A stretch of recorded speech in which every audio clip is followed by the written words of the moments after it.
you going to ask him about the window? You're more diplomatic than I am.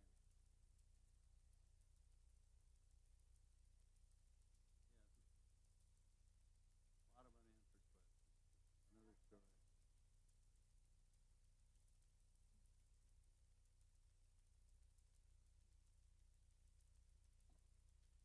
One for each daughter.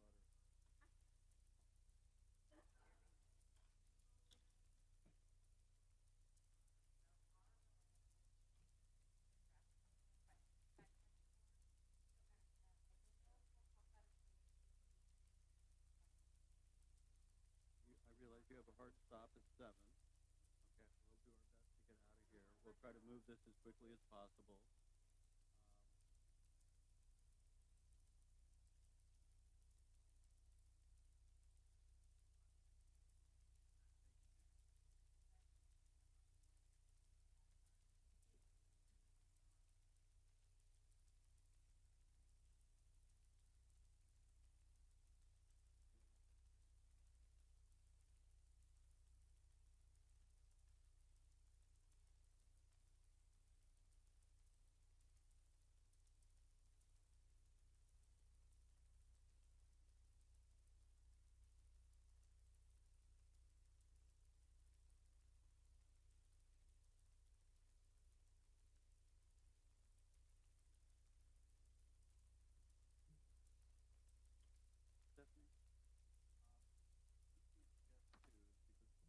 This, because some people have to leave. This is on the item that Kelly has brought. Would we call a Zoom meeting or something? Let's talk about it, at the end, okay? And let's see what we can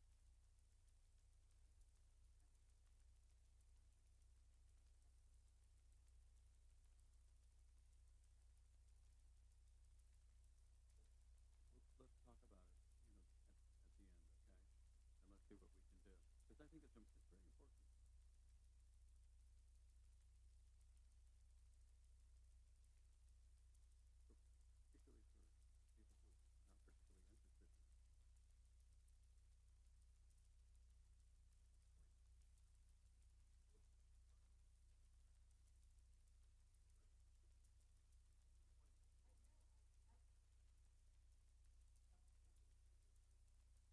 we have a quorum, but we need to wait for it. Okay, let me see. Anna, do we have any non-attendees? Who's not coming? Is Marlon not coming?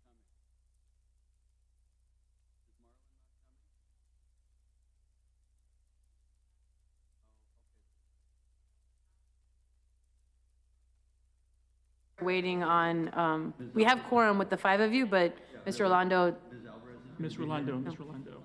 Okay, so we're out 3? Yeah. you're out 3. Okay, all right, so everybody's here. When I leave, it'll be 5. When I Peggy pass gets out. here. No, when you leave, Wait, there's one more coming. no, we need When Peggy shows up, Peggy. I will have my Peggy window to should get be out of coming. here. Right, said Peggy. So we should be at 5. That one's not coming? Peggy's coming. Yeah, so there's one more coming. Yeah. Okay, Peggy's coming? That's what we hear. Yes, Her seat is available for her.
of the things that we'd like to do today, we're going to have a brief discussion here at the board first on an item that we can't meet at afterwards. So we're going to do that just for a few minutes, and then we'll take our first cases according to the agenda. If you would, please, if you're making a presentation today, we're going to ask that you keep it succinct and tight, because some of the board members are going to have to leave at a certain time, and therefore we would really appreciate just coming to the point of whatever it is that you're doing, if you don't mind. We're not asking you to cut anything shorter. Mr. Maxwell, Brief as you can. the microphones aren't on yet and no one can hear. I don't know if any of you, so that you know, we have a tight quorum today. We may have members that have to leave early. We're going to take up a quick discussion item. Yeah. And then we just need everybody to Yeah, kind so of be we'll- as we'll concise take a as they discussion can, item. so we can get through as many items as we can, because this is a Microphone's big not on. agenda, heavy agenda. Not on yet. And I know you all want to get your stuff heard. And I also, can you let them know there's only 5 of us and they need 5? Right, and to have as a of vote? right now, there's only 5 members. 5 members constitutes a quorum. You're required to have 5 votes in favor. So you have the option also, what is our tagline? So 2 things. One, we're still waiting on our court reporter, so we can't hear any items until our court reporter appears that are quasi-judicial in nature. So we can have our discussion items, so apologies if it seems like we're doing internal business first, but we're going to be waiting. We have 1 more minute till it starts anyways, but we have we're waiting for our court reporter. And yes, so you are required to have 5 members of the board present for a quorum, and an affirmative vote of 5 members is needed for any decision. So that today would be shortly a unanimous decision of the board. Because of that, because it's 5 instead of, what are we regularly, 9? 9 members, you are allowed, if you would like to defer the item to a date certain, we will announce that date here. You will need to repost the property. You will not need to remail. But just to be clear, you are more than welcome to proceed. And there's no impediment to doing so. It's just at each member's of the public's choice, each applicant's choice, excuse me. So I think it's 4 o'clock now, Mr. Maxwell, if you want to begin once we have our Zoom recording ready. Well, thank you very much. I'm going to turn this on, and we'll get everything. All right. Well, good afternoon, everybody. Am I on? Now I'm on. Okay, good. Well, good afternoon, everyone. Welcome, and we're happy you're here. Are we on? Okay. And just for the record, before we begin, the court reporter will be here shortly, so we can take everybody's items in just a minute. Oh, very good. Okay, well, welcome again. Welcome to the regularly scheduled meeting of the City of Coral Gables Historic Preservation Board. We are residents of Coral Gables and are charged with the preservation and protection of historic or architecturally worthy buildings, structures, sites, neighborhoods, and artifacts, which impart a distinct historical heritage to our city. The board is comprised of 9 members, 7 of whom are appointed by the commission, 1 by the city manager. The 9th is selected by the board and confirmed by the commission. 5 members of the board constitute a quorum, and 5 affirmative votes are necessary for the adoption of any motion. Any person who acts as a lobbyist pursuant to the City of Coral Gables Ordinance 2006-11 must register with the city clerk prior to engaging in lobbying activities or presentations before city staff, boards, committees, and/or the city commission. A copy of the ordinance is available in the office of the city clerk. Failure to register and provide proof of registration shall prohibit your ability to present to the Historic Preservation Board on applications under consideration this afternoon. A lobbyist is defined as an individual, corporation, partnership, or other legal entity employed or retained, whether paid or not, by a principal who seeks to encourage the approval, disapproval, adoption, repeal, passage, defeat, or modification of any ordinance, resolution, action, or decision of any city commissioner, any action, decision, recommendation of the city manager, any city board or committee, including but not limited to quasi-judicial advisory board, trust, authority, or council, or any action, decision, or recommendation of city personnel during the time period of the entire decision-making process on the action.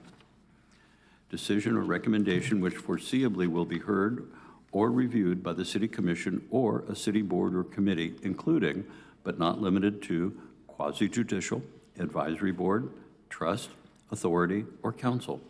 Presentations made to this board are subject to the city's false claim ordinance, Chapter 39 of the City of Coral Gables City Code.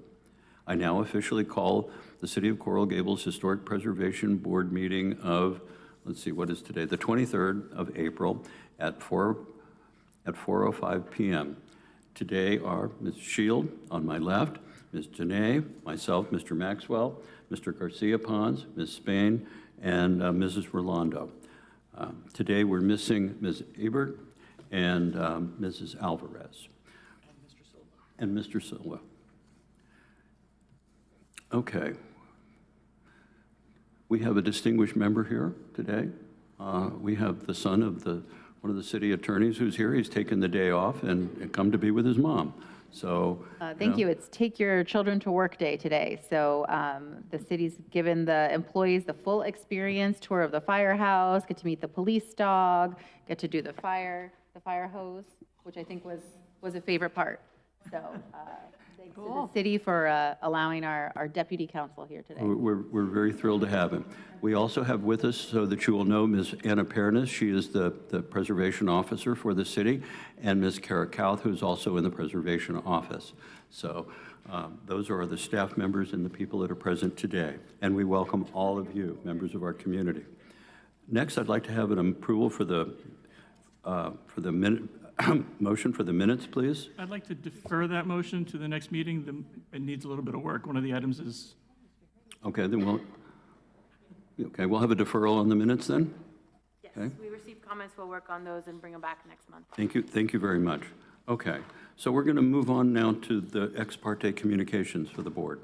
Please be advised that this board is a quasi-judicial board, and the items on the agenda are quasi-judicial in nature, which requires board members to disclose all ex parte communications. An ex parte communication is defined as any contact, communication, conversation, correspondence, memorandum, or other written or verbal communication that takes place outside a public hearing between a member of the public and a member of a quasi-judicial board regarding matters to be heard by that quasi-judicial board. If anyone has made any contact with a board member, when the issue comes before the board, the member must state on the record the existence of the ex parte communication, the party who originated the communication, and whether the communication will affect a board member's ability to impartially consider the evidence to be presented regarding the matter. Okay, do we have any deferrals? No deferrals? No deferrals today. Mr. Chair, I believe the agenda item has the one local historic designation deferred to the May 21st, 2026 meeting. That's Yes. case file LHD 2026-01-1315 Genoa Street has been deferred to the May 21st meeting. All right, Thank very you. good.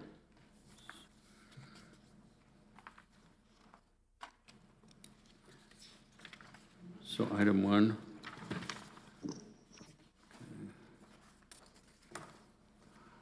Okay, we're going to do the swearing in now.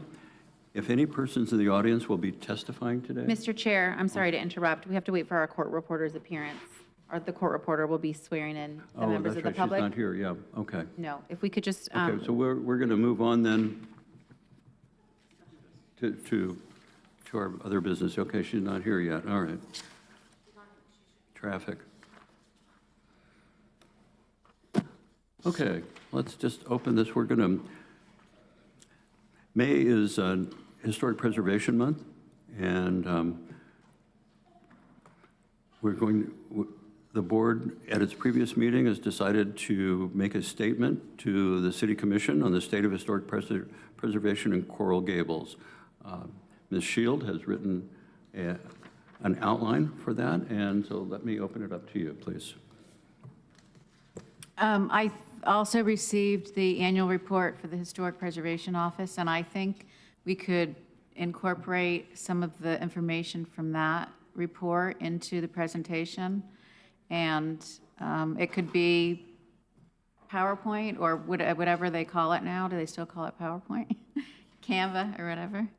So, and I'm told we can't have another meeting to discuss any of the details. Is that correct? we can certainly have an additional meeting if we need to, but it would need to be an in-person meeting with a quorum present and be sunshined, or it could be a workshop, but no votes could be taken. We wouldn't need a quorum present, but no It has votes to could be be in taken. person. It has to be in A person. quorum, yes, it has to be in person. So I mean, a workshop, not necessarily, but it would be very difficult to do without giving any direction, so. Right. I think it would be difficult to get another meeting between now and May. So I guess I'm asking the board if we could use this outline. I was recommended using the theme for National Historic Preservation Month from the National Trust, which is all people are created equal, and it relates to the 250-year anniversary. And the Historic Trust has good ways to communicate the theme, and that's what I used. I used some of their prompts to communicate the theme to the community or communities. I also felt it was important to highlight the historic districts and villages, not villagers, but villages, and also the value of historic preservation versus investment in the community more than just a building. I'm wondering if perhaps we could designate Ms. Schild to meet and coordinate with providing the final presentation in addition to the annual report information. Do we need to make a motion to do that? If you're going to designate somebody on behalf of the board, I think that a motion would be appropriate. Okay, I'd like to make a motion to designate Ms. Schild to move forward with that. I'd like to There's- second that motion. We have a motion and a second to designate Ms. Shield to head this up. Okay, do we have it from the board? All in favor? All in favor? Aye. Aye. Thank you. Passes unanimously. Thank you. Okay, Ms. Shield, I'm happy to work with you in any way on that as well. Okay, I thank can you. also provide a little technical assistance on PowerPoint if you wish. So, Do we know any, do we have any idea of what the date may or may not be? It will be the May 5th meeting, which I believe the villagers has their item as well. Yes, yeah. So there's the May proclamation. 5th. Yes, May 5th, that's not very long, okay. Wow. It would be nice to have as many board members present. Would it be possible to get a time certain? It'll be in the presentation and protocol items at the beginning of the meeting. Okay. Yeah, So it's being related to the proclamation that's going to be issued for Historic Preservation Month. Okay, So it should be at that Right. first hour, hour and a half. right. Well, it would be nice to have the board, as many board members as possible, but I realize it's difficult for those that work. Through the chair. Ms. Shield, I think it's great. Thank Thank you you. so much. Great idea and great execution. Maybe a couple things that we might add, or you might talk to Ms. Pernos about in the final version of it. I think there's two things that we talk about often up here. One is to reach 100 years, it requires that you survive the first 50 years. Right? So I think it could be, we need to continue to think about what we want our legacy to be in 100 years. And I think that might be something you can add on to the discussion. And as we also do here every month, we talk about a living history. This is not something that is in the past, it is today. So our COAs and SCOAs and everything we do here every day is about keeping it current. So those are two things I Thank you. think the commission would appreciate.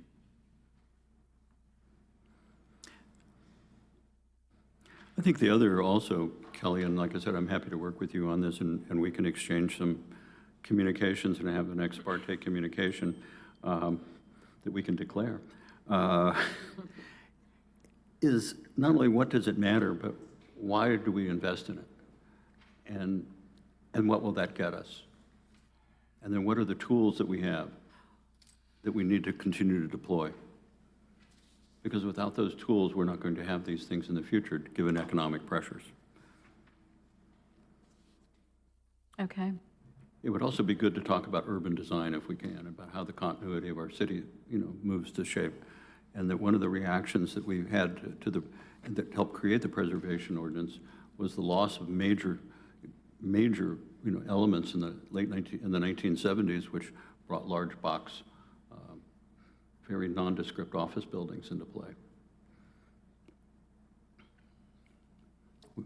We've done Okay. some wonderful things, and we have wonderful things to do in the future.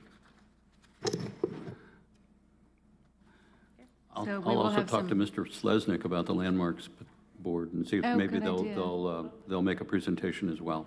Good idea.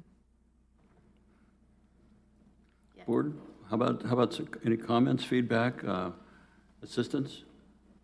So this is going to be presented to the city commission, right?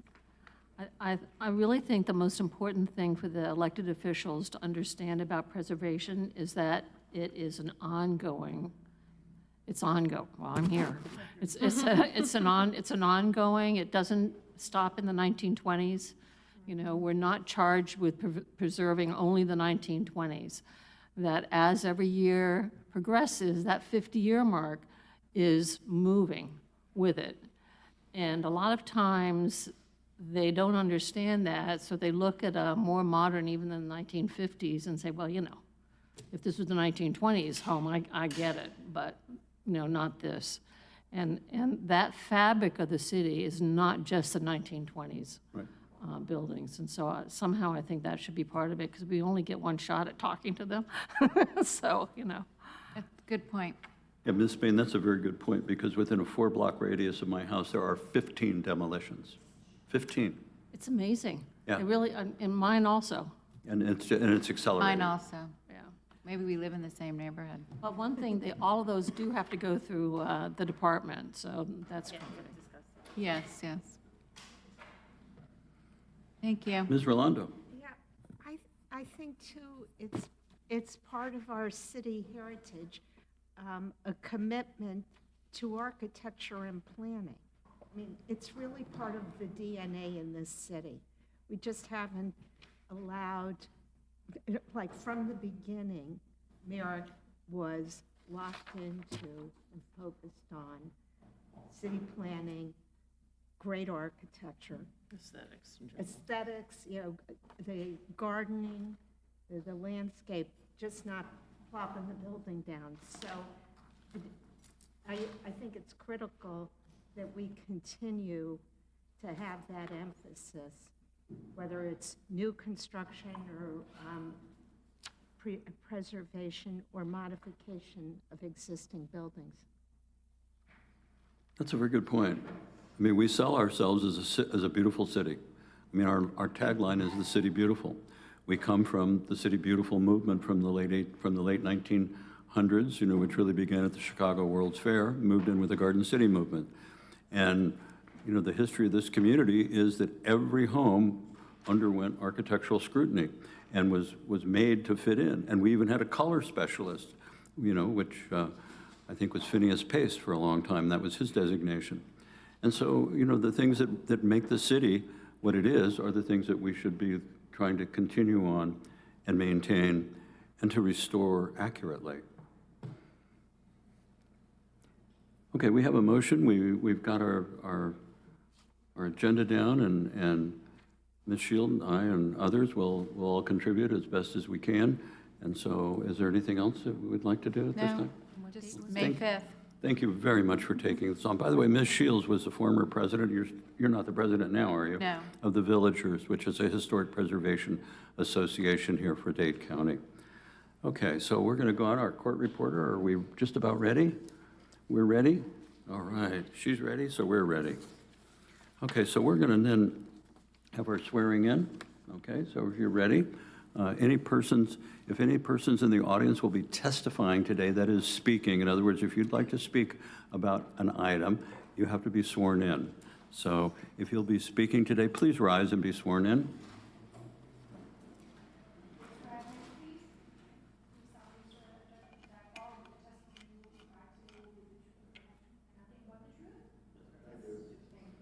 Thank you very much. Okay. Mr. Chair, just to verify, is there anybody on Zoom who will be testifying? If so, please raise your hand when it's the time so we can swear you in. Thank you. Okay, got it. There we go, great. Oh, it's even on there. Okay, so we're going to open up with special certificates of appropriateness. We're going to go in order of the agenda today. Some of these may take a little longer, some may be a little quicker, so please bear with us. We offer opportunity for everyone to speak. Okay. We're going to open up here with case file COA SP 2026-005, an application for the issuance of a special certificate of appropriateness for the property at 1144 Milan Avenue, a local historic landmark legally described as Lot 3 and the east 10 feet of Lot 2, Block 26, Coral Gables, Granada, Section Plat Book 8, page 113, Miami-Dade County. The application requests to demolish the existing detached garage and for design approval for additions and alterations in site work. Staff? Good afternoon, Anna Pernas, Good Preservation afternoon. Officer. As mentioned, this is an application that requests design approval for the demolition of the original detached garage, additions and alterations to the residence. This property, I apologize, let me go through here, was designed by Martin L. Hampton. This home is proposing a 1,255 square foot two-story addition to include a library, living room, kitchen, primary bedroom suite on the ground floor, and 2 bedrooms, 2 bathrooms, and a family room on the second floor.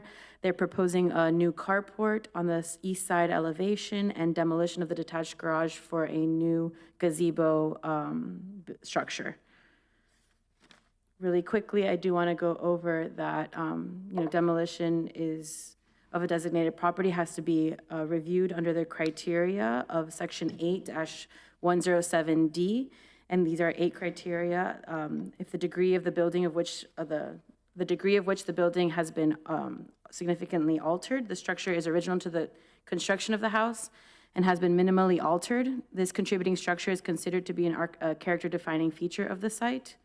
The detached garage structures were common in the original development of the city of Coral Gables, but many have been altered or demolished.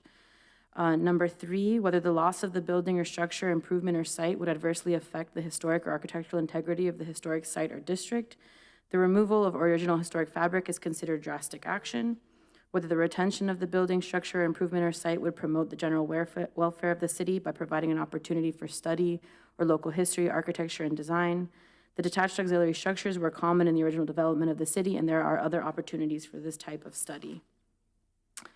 Number 5 is whether the architectural plans have been presented to the board for the reuse of the property if the proposed demolition were to be carried out, and the appropriateness of said plans to the character of the historic site or district, if applicable, and demonstrations as well of the posting of a bond requirement if there are sufficient funds to carry out such plans.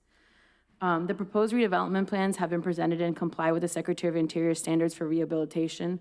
The applicant proposes to restore the original wood details that have been removed and reinstall casement windows that are appropriate to the original configuration of the house.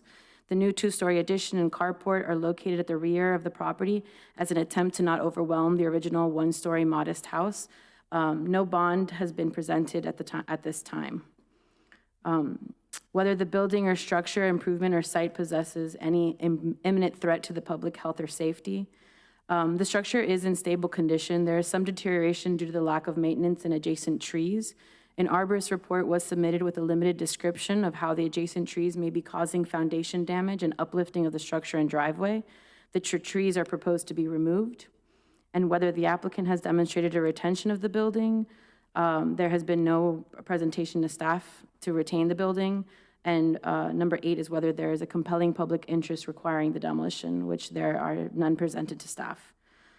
This application was reviewed by the Board of Architects and recommended for approval on January 9th, 2025. As mentioned, staff believes that the 1- and 2-story addition and the carport addition are appropriate to the existing main residence, but has concerns with approving demolition of the original detached garage. And so our recommendation would be for approval with the conditions as noted. Number 1 being that to work with staff to restore and repurpose the detached garage for future use. I will allow the applicant to come up now to make their presentation and give them the opportunity to go through their slides.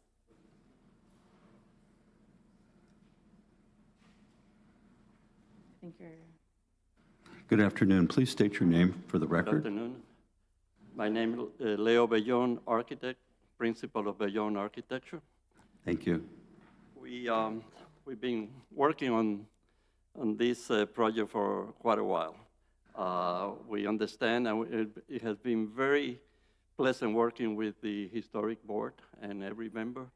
And as a matter of fact, we also went to the Board of Architects. We got everyone approved the plans, and we submitted the plans for building permitting. All the plans have been approved. We are in compliance or in agreement with everything that the department has recommended on the repairs and addition of the house. However, we disagree on the board of architects, the same thing, on the condition of the detached garage. We understand that the detached garage was something that, some architect did back in 1925, something like that. And we also understand that at the time, cars were smaller. The existing structure has several problems. Number one, it's too small to fit a car. It's only 10 feet wide by 18 feet long. Number two, there were 3 poinciana trees planted right next to the west side wall of the garage. The roots have penetrated inside the structure, lift the footings, and we have, we hire a structure engineer to give us a report, and his report is the garage has to be rebuilt. There's no way to save it. Now, instead of the garage, in the same location where the garage is, we placed a gazebo. So the existing house sits in front, and then the gazebo sits in the back, basically in the same area where the garage was. So we keep that detached building, the one building, and the detached building on the other side intact.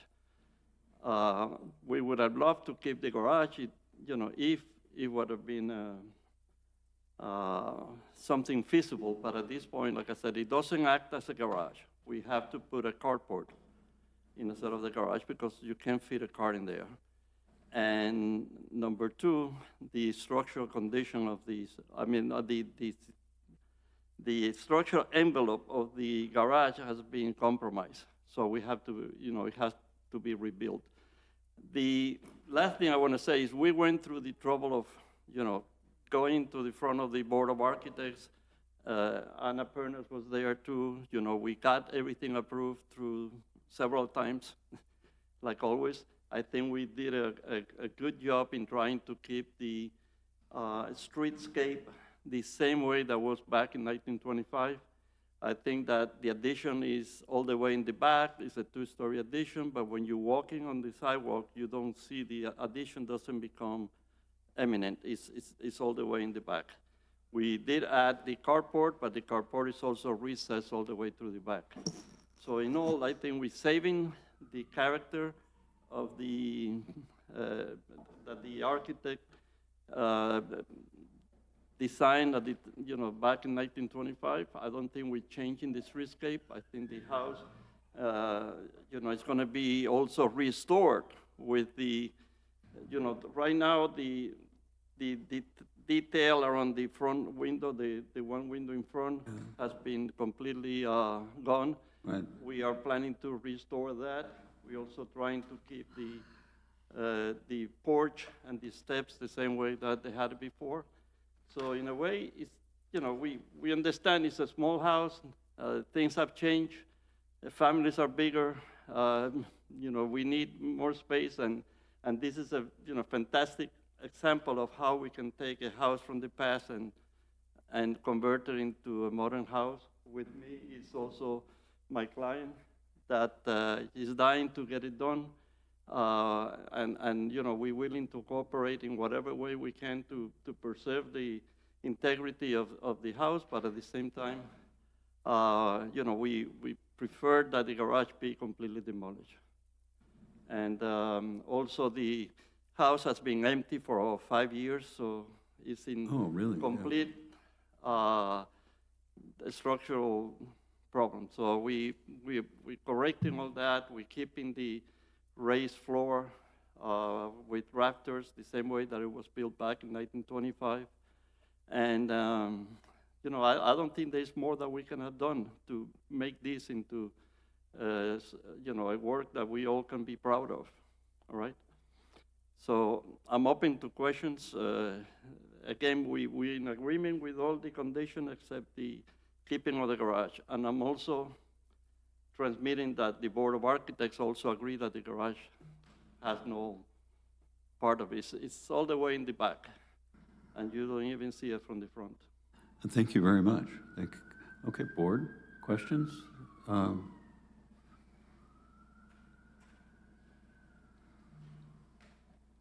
Mr. Garcia-Ponce.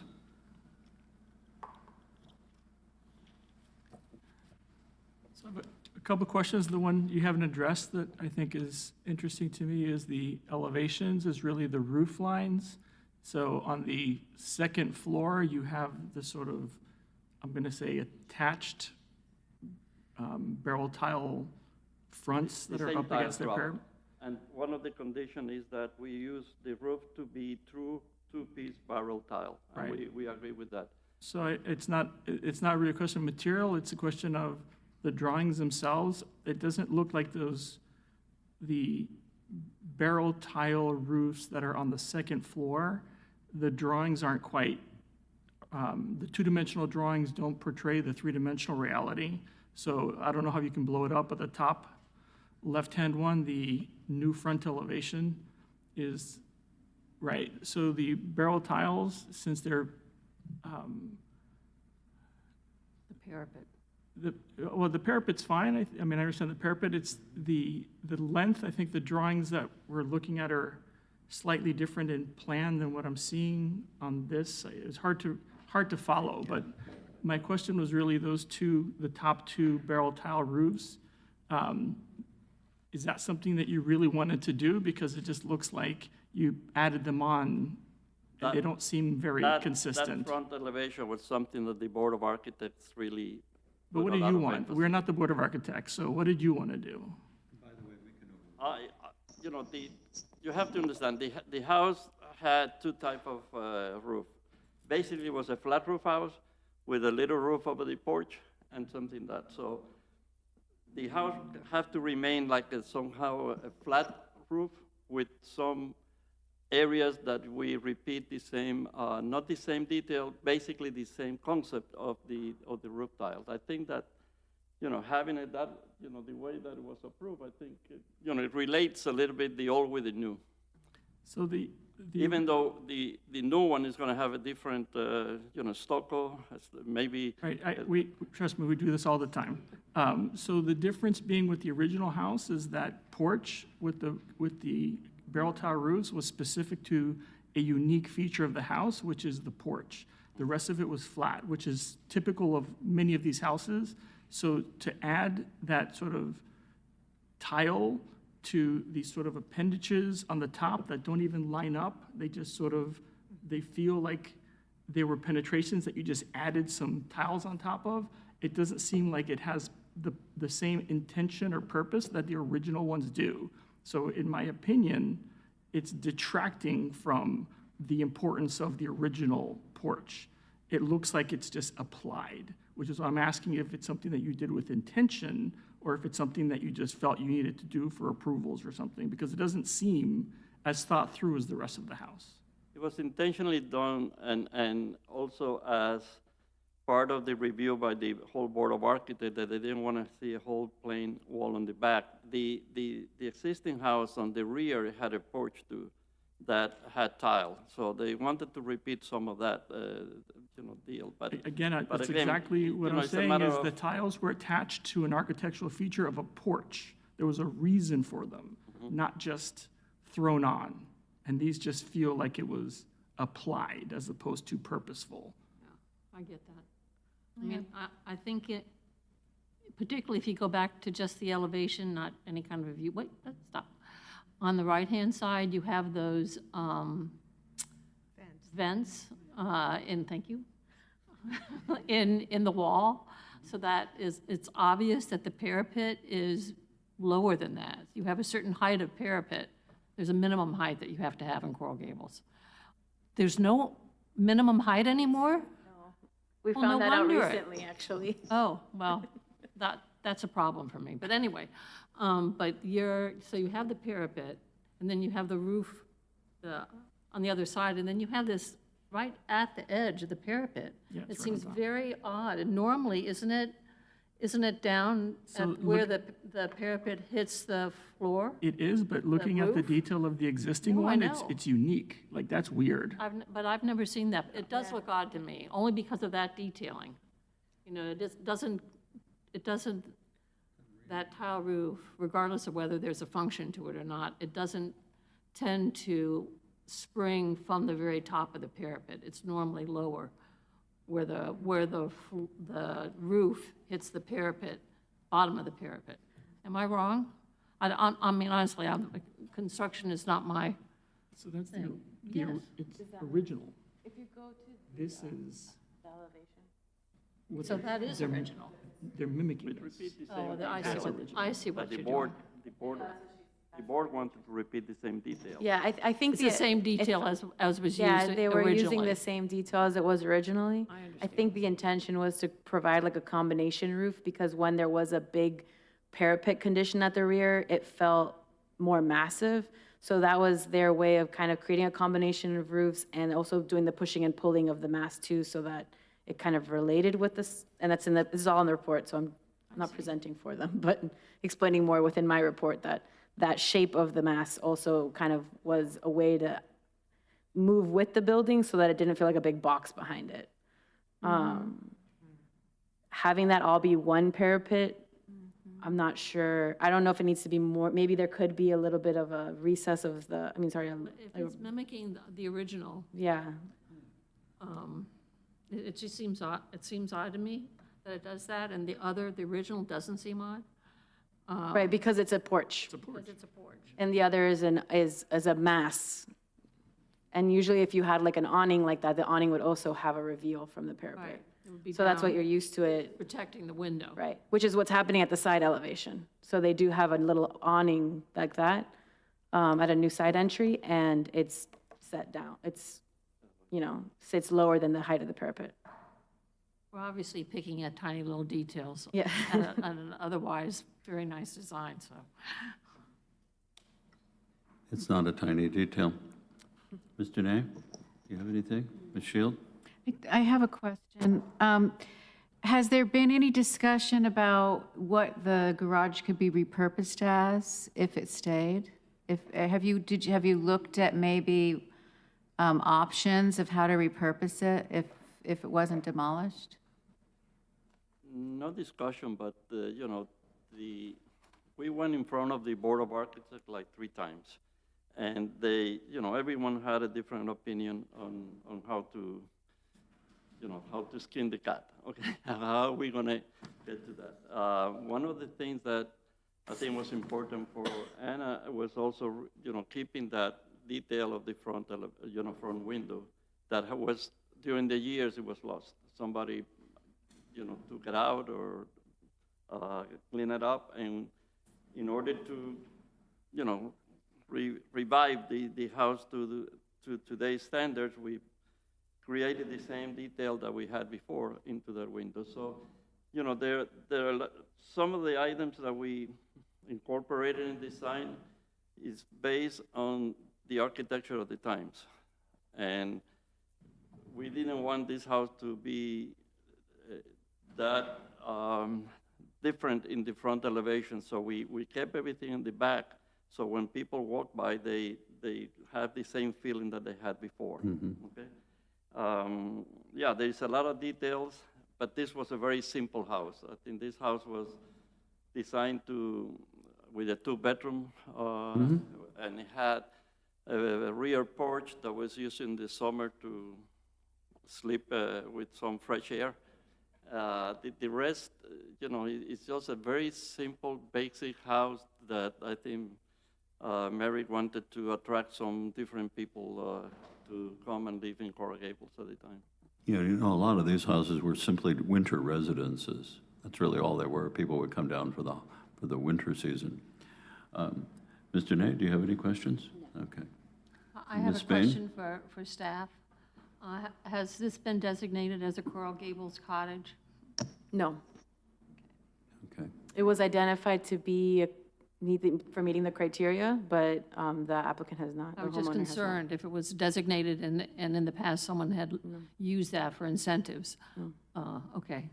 And the garage could be some type of accessory building for the pool. I mean, I've seen that done in the past, so it's doesn't necessarily on the side that's facing the pool need to stay as a complete wall. And so it could be a more substantial structure than the gazebo that you're thinking about, I believe. Okay, thank you. Quite possibly. I'm going to add in here as well. You know, from a design perspective, I know what you've gone through with the Board of Architects, and it can be grueling.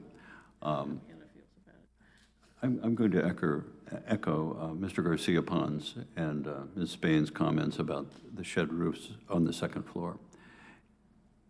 The building would look much better with a flat roof, and the interior spaces would probably work better too.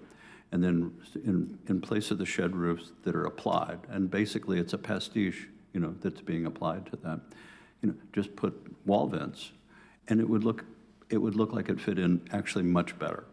You have the back porch of which you've done replicates what was there previously in manner and style. And so you really kept with that. I'm going to echo also Ms. Spain's, is there anything that you can do with the existing garage? I know it's the pool pavilion's about where that garage was, it appears to be from the survey.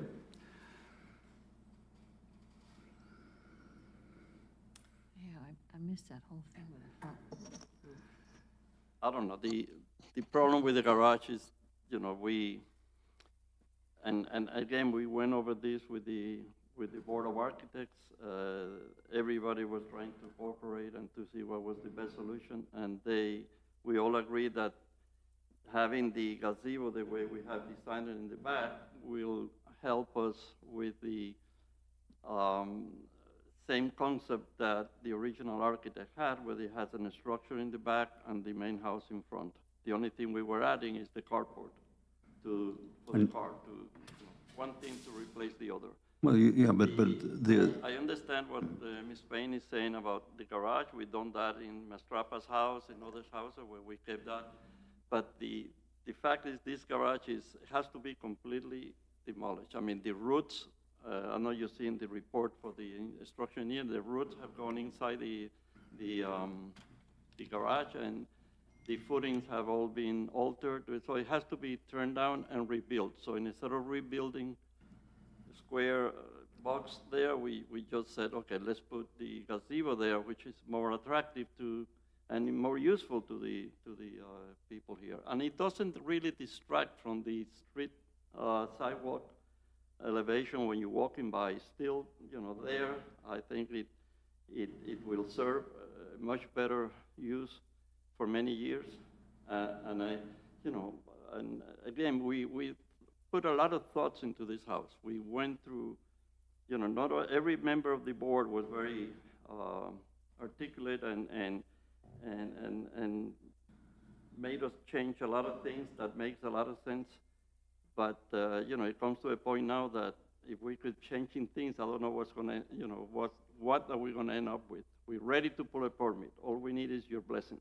well, you know, this board also, Finish, approved, everything. well, what you also, you can't speak unless you introduce yourself, and I went, just a moment. This board supersedes the Board of Architects. And so the recommendations that you're going to come out of here, if you accept them and it moves forward with a positive vote, that's what it's going to be. So, and that will supersede, and you won't have to go back to the Board of Architects, you know, for your permit. So there's that discussion. Okay, yes, ma'am. You want to introduce yourself, please? I'm Giselle. I'm the owner of the property. Okay, please state your full name. Giselle Valladares. Thank you. So I purchased this property over 2 years ago. It is in distress. When I purchased the property, it was abandoned for 8 years. The 4 Royal Ponciana trees one of the branches were going over the roof, and the house was pretty much destroyed with termites. It ate all the roofing and the kitchen. There's a hole. The house is literally decomposing as we speak. Mm-hmm. For the 2.5 years, it's been completely abandoned, doesn't have running water, nothing, no electricity or anything like that. I went ahead and I removed the trees because I didn't want to cause any more damage to the property, to the house. You know, I am honored to have a historical home, okay? So I just want you to know that this is important for me to preserve the history of this house. but I also am looking at the safety of my family. And there was if you look at the picture, there's actually a picture in the report that, and not only in the arborist report that I hired an arborist to, give recommendations to the city to remove these. They were beautiful, but they were causing so much damage. I guess with the trees were planted right next to the garage, which was lifting the foundation. The garage is sideways. My neighbor's concrete fence fell over, and they've already had to repair it because of these roots. You can physically see the roots in the actual reports.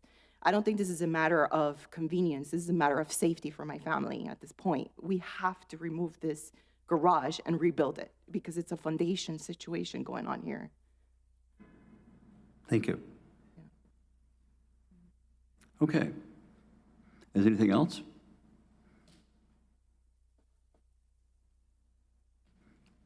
Anything else, sir? If not, we'll go back to the board here.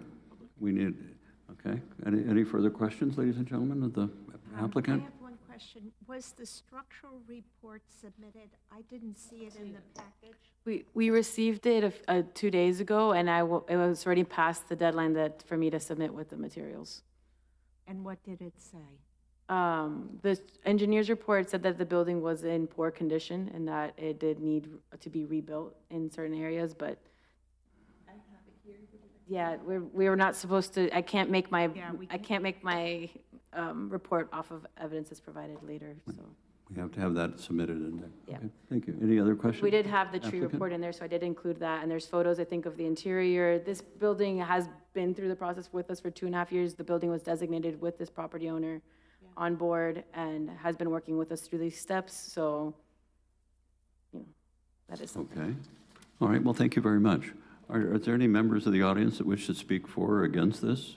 If you'd like to come up, please sit down. Thank you. Is there anyone on Zoom? We have no one on Zoom? Okay, and no one in the audience that wishes to speak for or against this, so we'll close the public hearing and we'll come back to the board. Okay, board. Discussion? Yeah, so for me, it's the same point, is I think the understanding what the applicant has been through. I believe that the shed roof on the second floor is detracting from the porch architecture. And I would suggest for us to consider and have the applicant work with staff on revising that detail so it does not mimic the existing porch frontage, whether it's a flat roof or a parapet or even a different kind of shed roof. I think that might be more appropriate than what is being shown now. And I would ask the board to give me their opinions on something like that. I think the rest of the sheds are fine. Those are the two in the front. The one in the back you could replace as well, but the two in the front are the most obvious ones. Thank you. Ms. Bain? I have Ms. to get Bain? back to the elevations. Okay. While you're getting there, Ms. Rolando, anything? I have to say, I don't have a problem with the garage. I'm okay with something in its footprint. But I do understand the concern about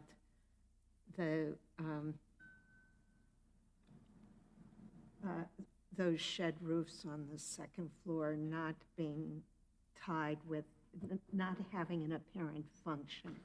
But I don't object to the gazebo in lieu of the garage. All right, thank you very much. Yeah, I tend to agree with you. Ms. Dene, comments? I think in general, I'm not in favor of destroying or demolishing a detached garage. However, in this circumstance, I think it's quite unique.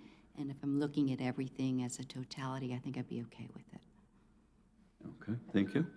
I agree with that. Ms. Shield? That, speak a little louder. I'm sorry, I didn't hear. I'm hard of hearing, obviously. She didn't hear you. I didn't hear what you said. I'm sorry. I'm so sorry. I said that, as a general rule, I am not in favor of these detached garages being demolished. I believe that there are generally opportunities to repurpose. But in this circumstance, looking at everything that's going on with the property, I think I would agree with Ms. Rolando that I'm okay in this unique circumstance. Ms. Shield, anything? Okay, Ms. Spain, we'll get back to you if you found the page that you're looking for. I was looking at the side elevation with the roofs. And when I first looked at this, I didn't realize that they were mimicking the existing roof, although I understand the whole situation where there was a purpose for that, the existing roofs, and it doesn't seem as if there's a purpose. I don't know how it would look without those roofs up there. I have an issue with it being just one large parapet, I think. It's a little bit more too massive. The pitch is different. Well, too. that's what I was trying to see with the side. Yeah, the pitch is different. Are the pitches different from on the roofs upstairs compared to the one on the front? I know. It's hard to say. Seems to be a more shallower. TV, could we have the presentation back up?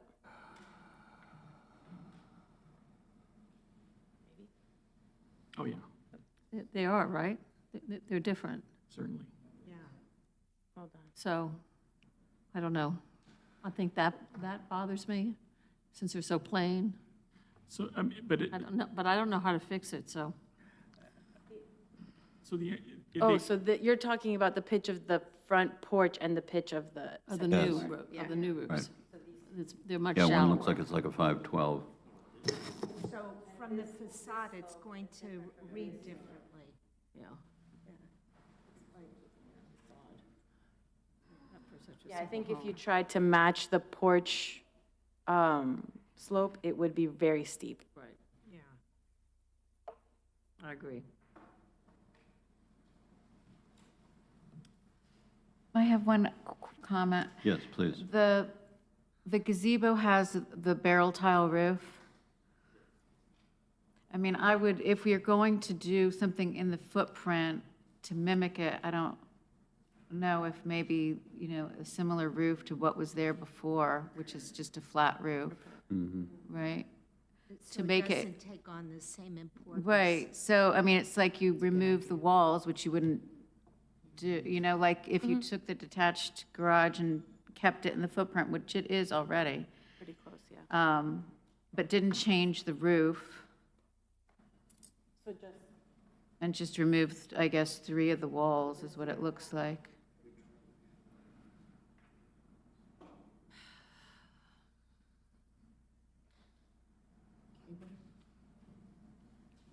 Creative types in here. Come on, step up. I don't have any. It's a very good idea. Remember at the beginning, we had a flat roof on the Salzedo, and the Board of Architects changed it to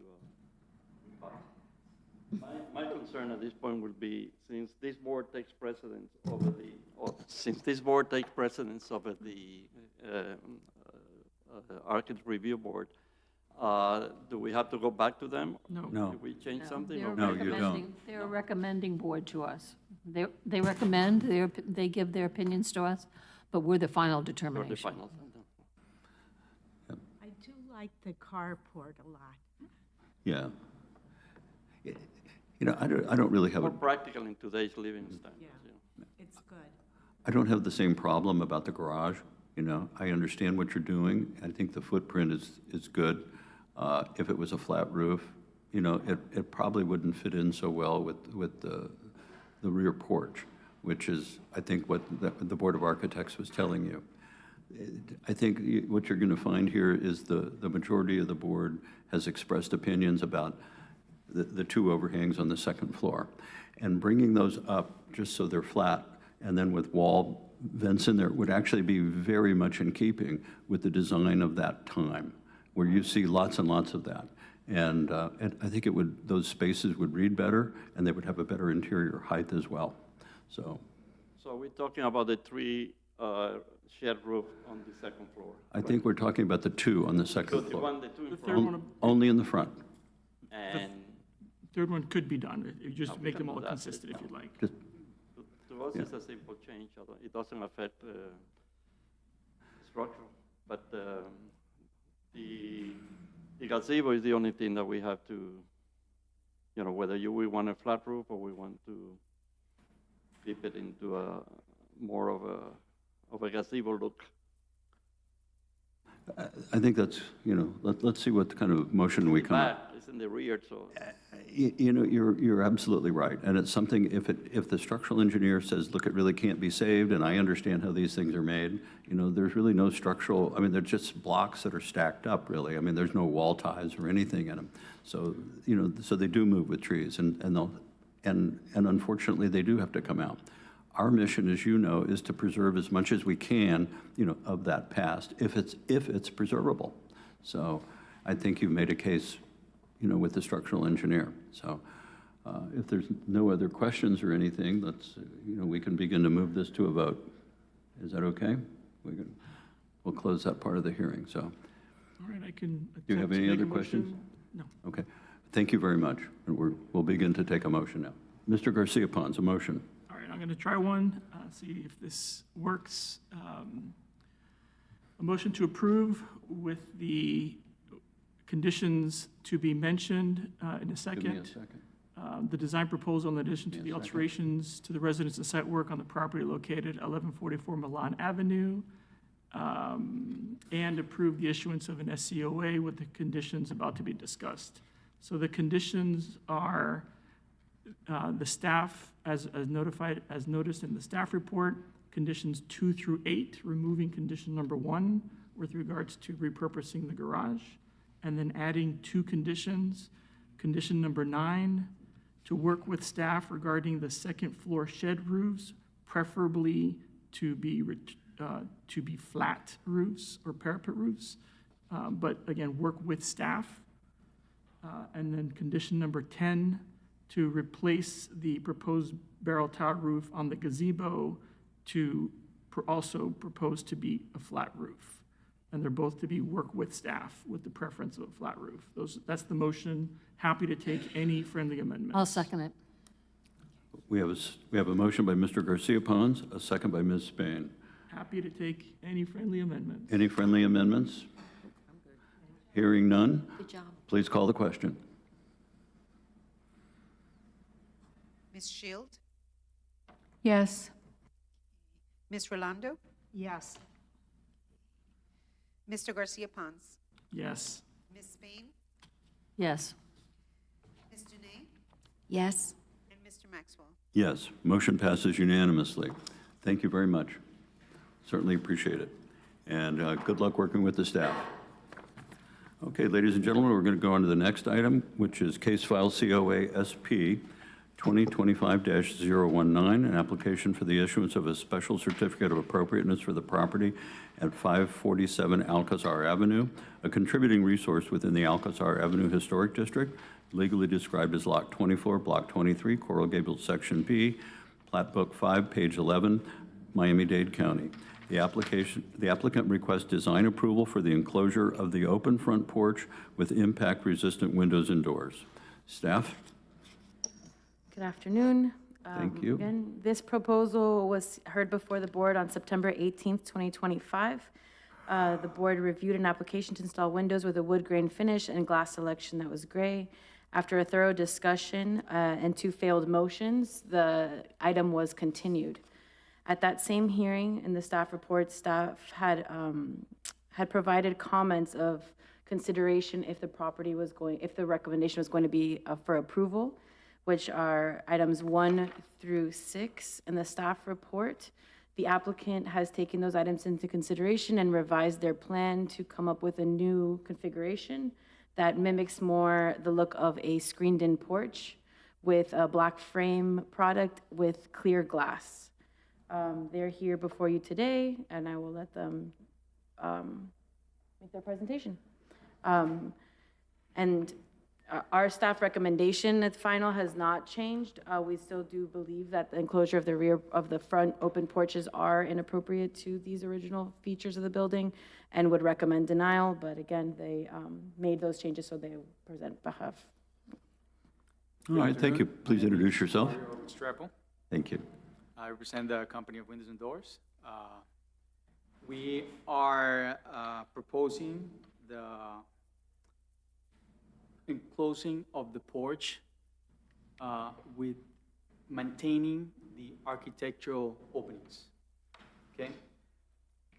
The intention is to fully contain the arches, no changes on the structure or any of the building primary features, okay? We propose, like you said, the same color of the screens that were before.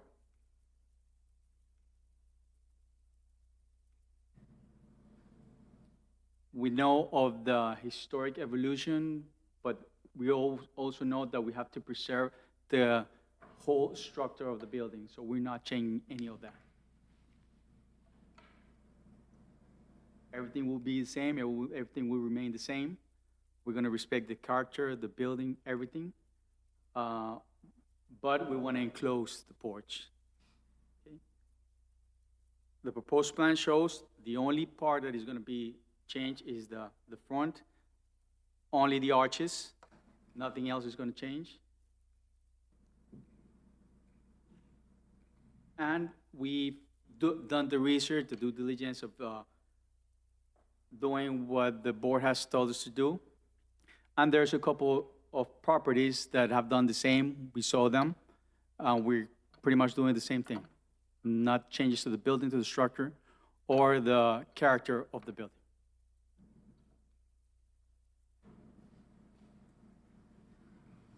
All right.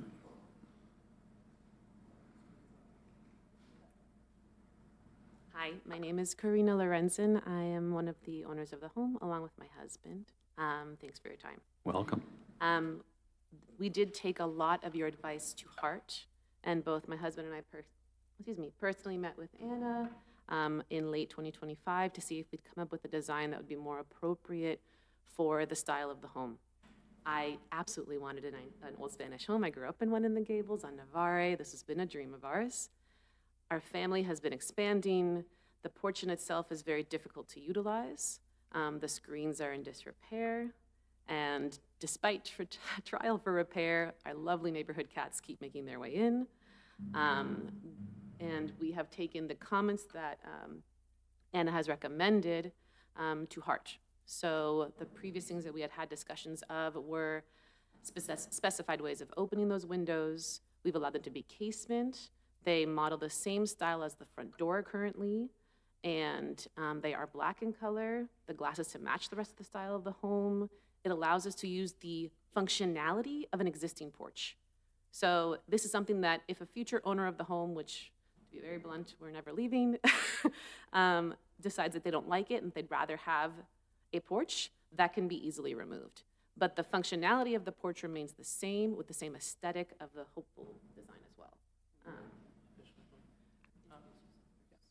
My name is Javier Diaz, the other owner of the house. I also want to point out when we're looking at the frames, we wanted to continue with black, but on top of that, we looked at a material that continues with a wood grain, as you can see up here.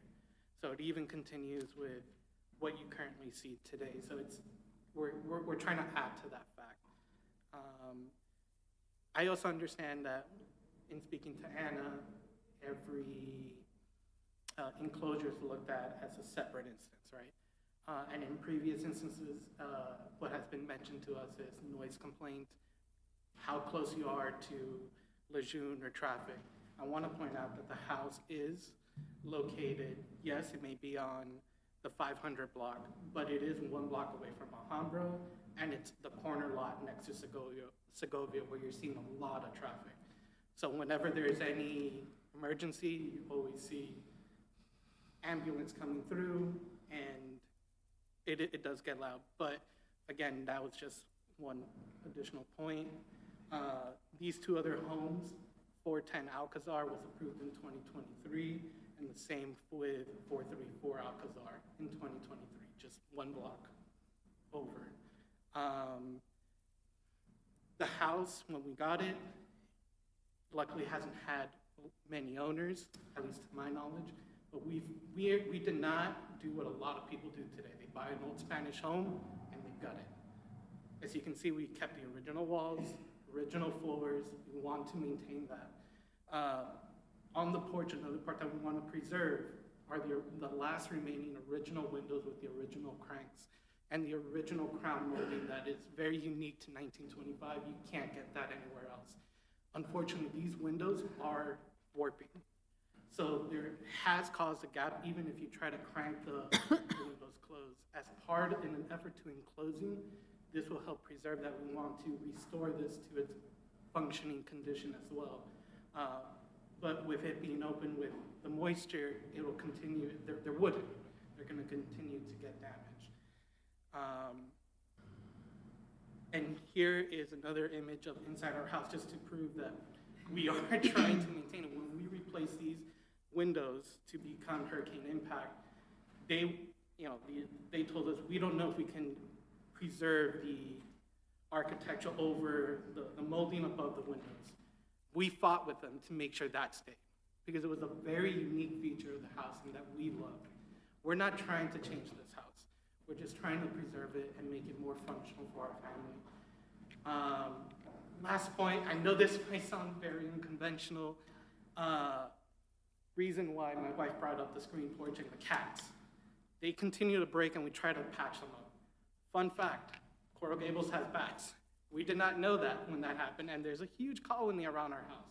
Unfortunately, we've had bats enter the house. Is he saying bats? Bats with a B. Yeah, bats. B-A-T-S. And you don't have a belfry? Oh, my. Unfortunately, in several occasions, they have entered the house. Yeah. We thought they were coming in through the chimney. They were not. We later found out they were flying in through the screened-in porch, getting to the porch, climbing up, and crawling through the actual windows that are warped. What happened here, we didn't see when they entered. We woke up, we see the bats. I'll let my wife speak to this because she's more of a physician. She is a physician. I'm very sorry to announce that unfortunately, if you follow the protocol for what happens when you have bad exposures, that means you get rabies series, which meant that when I was first year in residency after we had just purchased this house, we were spending our entire furniture budget on rabies shots. And we now have a young son now. I have a dog who is immunocompromised. This is just another level and area to. Yeah, these are palm bats too. Yeah. There are a lot of bats in Coral Gables. And there's a lot of The batty. house on Alhambra that they had to stop construction and the repair of the roof Right. because the bats were an endangered species. I know more than I ever wanted to know about bats. Unfortunately, I do agree because of this instance. We found out that these are Florida bonneted bats, Oh, which Yeah. are less than 500 in the world. Those Yeah. are the Yes. protected ones. those were the bats. So we can called tell the you all health about their department sex to life. come It's and take them, and the health department told us we don't want to risk the safety of our employees, so please cover it up and figure it out. So if that's what they're telling us, that we don't want to try to figure it out with a 2.5-year-old. And ultimately, yes, we're trying to protect the front of the house, Yeah, we're trying you to are. preserve, but this also adds a safety feature and makes us feel more comfortable when our son goes out to the porch to play with his toys, his sandbox that we got him, which can be seen in. And so you're trying to stop from going batty. Exactly. Okay. All right. Well, thank you very much. We appreciate that. All right, very good. Is there anything else that you'd like to add? If not, we'll go ahead and just move forward with this. I have See a what couple we can do. questions. Okay, just one second here. You have a question for them? Yeah. Okay, great. Yeah, I have a couple of questions. First of all, gorgeous house. Thank you for your feelings about historic preservation. The interior of the house is gorgeous. I have two questions. My first question is, did you ever consider with the issue with the windows of replacing the actual windows on the structure with impact-resistant windows? That was then we were to do that, which is, that would take away the current existing 1925 cranks that we still have. So those are the only original windows we have left in the home. And Okay. they're super cool. But nobody, I'm imagining that the windows would be historically correct. Any replacement windows would be from the outside of the house historically correct. You could match them with impact resistant, right? It's only the interior cranks? Well, It would be the interior wooden window, Mm-hmm. the cranks, and the original molding, hand molding that the window currently has on the inside. they're very different. They're very pretty. I just don't, I'm not very familiar with windows and if that's possible to be replicated, but I wasn't looking to make them modern. So you didn't consider, okay, so you didn't consider that for any sort of water intrusion or other problems? Okay, yeah. They would have to rip out all the, because we did replace the ones in the kitchen that also had the original moldings. Mm-hmm. And we asked, could we save it? And the answer was no. To properly put the windows in, the original moldings have to be destroyed. Mm-hmm.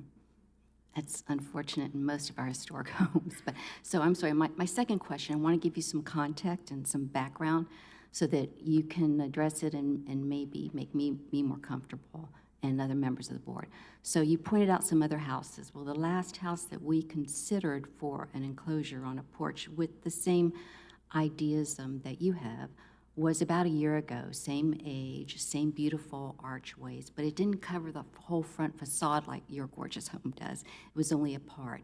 And in that case, we actually denied the request. And some of the comments of my colleagues I found were very helpful to me. I think Ms. Spain commented that she's had a lot of experience in this area, and the space just like never feels the same. And Mr. Garcia Pons pointed out how important it is to our architectural history and to following our guidelines and maintaining historic integrity. In that case, not to approve. Mr. Maxwell similarly talked about the history of why it's important, and the Secretary of Standard Interiors basically say this would be a major alteration to allow, I guess, impact windows to enclose an existing front porch. And I think the most important comment that struck me was once you do this, what you're doing is you're converting what was supposed to be an exterior space, a major feature of your home, into an interior space. So that, to me, is just a problem and a violation. So I wanted you to have that in your mind to try to tell the board and myself what is so different or distinguishing where we should make an exception in this case. I'm not convinced by the windows. Is there something else you can give me? So I do want to point out that the original door still remains. This is not a habitable space. This is more of a space that when conditions are not right, appropriate outside, let's say it's raining, it is an area that can still be used to enjoy as a family, like with outdoor seating there. There's no AC running through it. We're not doing that. This is merely just putting the windows there, which was done and approved by the Historic Board for 410 Alcazar that has very similar design.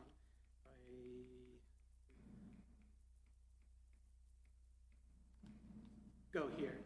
So on the top, you see the front of the house, 3 main arches on the side. There's 2 arches. It has impact windows on the inside, and this was approved by the staff without getting to the board. Okay, we do take cases on an individual basis, and I don't, sorry? I'm sorry, I believe Ms. Kaus was saying that this went to the board, but I apologize. I thought it did. I knew 434 did. I did not know about 410. I apologize. May I ask staff a question? Please go ahead. So am I correct that if they do this proposal, that that would now be considered an interior space and there would be nothing to prevent them or subsequent owners from installing an air conditioning unit, and/or there would then be nothing to govern what happens to those interior windows because they've been considered interior, no longer exterior? Right, that's right. Okay, so that's a problem for me too. Okay, thank you. Thank you. of the interior windows. They're not going to go anywhere. The original tile is a Spanish tile on the porch. It's very pretty. We have original hardwood floors in the rest of the home, and oh my goodness, do I not want to change anything about them. They are so cool. And all of our friends and colleagues and such have modernized their local homes, and it's heartbreaking to me. And I feel like this change is more aesthetic and will allow it to be a more functional space, weather pending, right? So it's still going to give the same aesthetic of a porch with the same aesthetic of the screens. I'm happy to take more suggestions. If you have other suggestions that would be worthwhile, we would try to integrate them. But I think that we've really taken most of your comments previously to extreme heart. And I really hope that you give us consideration. Thank you very much. I think you've also said something very important, that this is removable. Right. That's the And- most compelling argument that you've That's made. very important to understand, because, you know, one of the key tenets of preservation is that if you're going to make a modification that's sort of a little out, that it's removable. And I think I'm so glad you brought that up and that you realize that as well, because it can be changed in the future. And we do let a lot of things like that happen, you know, for functionality. This is the 21st century, and I've lived in lots of historic houses, and one of the things I do is the kitchen and the bathrooms. So, but I do keep the moldings and the windows, and I really applaud you, because you can't take those windows out, and because they come in a whole frame and casement, and you can see them here in this building, and we had pretty extensive discussions about that for this building too. So, thank you very much for your presentation. Is there anyone from the audience that would wish to speak for or against this item? Is there anyone on Zoom? No? Hearing none, we're going to close the public hearing and pull this back to the board for a motion. Okay, board, discussion? Yeah, I just feel that if you think about it, even though they're removable, still, once you enclose that space, it's no longer exterior, and they would rightfully be able to change things on the interior, as would a subsequent owner. And I feel like it's a character-defining feature that really conveys the historical and architectural significance, and that it's a very significant porch because it covers the entire front facade. So I just would like everybody to think about that. I think Well, it's if that important. were to happen, hopefully it would go through the historic department. No. Absolutely. The windows, if they're going to do anything, it has to go through the historic department. Not, I think staff just said not if they, Doesn't matter. And I would even- like to even hear that from interior yeah, work let's hear that again. goes through the historic The department. historics, the system right now, the permit system requires that, the way that it's flagged is that it's a GIS map that's flagged. So the property right now is designated historic. Any applications that come before that would flag historic for what's required. So if they pull an interior-only permit, there might be a possibility that it does not come to us because Oh. Not in the 25 years I worked for the city. We unfortunately had to look at everything. right. And maybe that's because you were physically getting them into your Right. hand, That's right. and someone was saying this 547 is historic, here it is. Oh. But now, because the system, and it's the way that we like check it off and who gets what.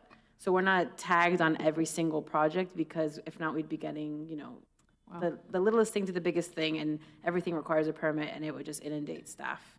But, so there is a chance, but maybe there is a way that, I was just asking the city attorney if there was a way, because we could make an argument that is the original exterior wall. So modifications to that original exterior wall would require HP review.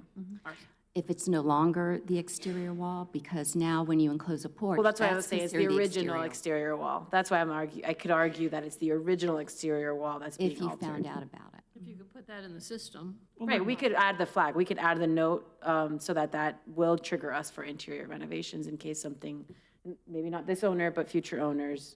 And it could be maybe a part of the conditions of something that we have kind of recorded and in our file. I don't. We hear from the city attorney? Sure, Mr. Chair. Well, we don't have a vice chair today. Oh, yes, we do, vice chair. Yes, I think that it would be appropriate as a condition of approval, especially if agreed to by the property owners, that the system note that those are original exterior windows and doors. I think the door is still exterior. Correct me if I'm wrong, but. A door too? Okay, that those are original exteriors and doors, and that any changes would be subject to historic preservation staff and/or board review as they would be today. If that's acceptable as a condition of approval, I think we could note that in the system. That would be very clear, Including and like thank you. air conditioning and electrical, things like that on the porch? How would that be impacted? That could also be included. We could also include not to air condition that space. Yeah, I think the air conditioning part would probably be the least impactful, unless you're going to be putting like a mini split at the front elevation, which wouldn't be allowed Gotcha. anyways. Okay, that's So, fair. but if they were just going to punch an event through, that could easily be done in reverse too. Yes. I owned a home that we did that to, an exterior, an original porch. We retained the openings, but we air conditioned it. I think it's so much nicer than it was the first time you came. It's night and day. They followed exactly what the staff had recommended previously. I really appreciate the work you put into it. Okay. Donna, would you like to make a motion? Okay, wait a minute. I'd like to make a motion to approve with, do you have it? Thank you. I'd like to make a motion to approve the design proposal for the enclosure of the open front porch with impact-resistant windows and doors on the property located at 547 Alcazar Avenue, and approve the issuance of a special certificate of appropriateness with the following condition, and that is the existing exterior wall, that will be the rear wall of the new porch, require any alterations to go to the historic preservation staff and/or board in the future. Is that appropriate? Add windows and doors to that, please. That was what Ms. Yes, that's how I understand your motion, Yes. to mean all Right. features of that wall. Of that wall. Understood. Okay. That's acceptable to the present owners. Okay. Okay. Thank you. Okay, we have a motion on the floor. Do we have a second? Do you have a friendly amendment to that one yet? I'll second. Okay, we have a motion and a second. We have a motion by Ms. Spain and a second by Mr. Garcia Pons, and we have a friendly amendment pending. I have a question for the applicant. Are any of those windows that you're proposing to install operative? All of them. All of them? I'm sorry, if for the record, could we speak into the microphone just for the transcript? It's a fixed bottom with casement windows on top. Would you show her the picture again, please? With screens? No screens. Well, that means you're not going to use them because of the bat problem. I mean, unless you have screens, you're not fixing your problem if you want to use them, other than having, I'll tell you, my concern is with that size of a space and that much glass, unless that's air conditioned, you're not going to use it. It's too hot. And unless you have, and you're not going to open the windows when you can have them open if you don't have screens, based upon the bat issue. So, But they can open up the existing windows and doors that go into the living room and The AC would then circulate. and circulate the air. you're not getting good AC circulation then. It works amazingly well, I will tell you. But Yeah. Oh, Is there a it's question? up Do to you want them. to ask them a specific question? Yeah, well, I asked the question, so, Peggy, do you have a question for Could she them? address, she's asking if she could address the question, since Yeah. the question. Yes, please come up. I know there's a policy. I'm sorry. So the bats traditionally are more active in the evenings. So we're talking dusk to nighttime. That's when we've ever had issues, first and foremost. Secondly, your question about the air flow not being sufficient. My parents have similar style, not arched, but similar style windows, sans screens, and it's lovely to have them open. And we do it often at their house. The idea of having the casement windows that are operable allow this to be a, functional, safe porch aesthetic during good weather time hours. That is still a safe place for our family to utilize as a, as a porch space. Does that answer your question, or no? Any other questions? Okay, any other questions? Okay, we have a motion and a second, and Mr. Garcia-Ponce, you mentioned a friendly amendment. I just anticipating one, but maybe there isn't one. Okay, is there a friendly amendment by any of the board? All right, let's please call the question. Ms. Rolando? Yes. Ms. Shield? No. Okay, Mr. Garcia-Ponce? Yes. Ms. Spain? Yes. Ms. Dene? No. Mr. Maxwell? Yes. Fails 4-2. The motion fails. If there's an alternative motion to, I would suggest that if these people would like to proceed with an appeal, a deny, or it would, no, they have to vote again. Yeah. Automatically. It would either be, there's no motion, so it's a failed motion. So if there's an alternative motion to be made, there could be a denial made, which could then be appealed, or it would be continued to the next meeting until a motion is achieved with a fuller board. I would defer to the, Mr. Chair, I would defer to the applicants if they have a preference. I have no preference. I'm not sure that there Board would be a have passing preference? motion on the other side. Is there another motion to be had? And it's not, if there isn't, then it's up to them. So the answer is no. Board, I don't believe that there's another motion. Do you? Is there another motion that someone would like to make? I mean, it's a pretty cut and dried situation. Okay, and we fail by one, so, okay. Madam City Attorney, should we do the denial motion or not? Okay. Yeah. So given that, the code provides, as you know, that the item is continued until the next meeting and until a majority vote is achieved. At that point in time, hopefully we have a full board and you can receive a motion of approval or denial. If it's approved, great. If it's denied, that would go to the city commission as an appeal if you'd like to continue that. Yes, please. I just would like to make one comment. The home is beautiful. The interior that you've done is beautiful. Your porch is gorgeous. It really is.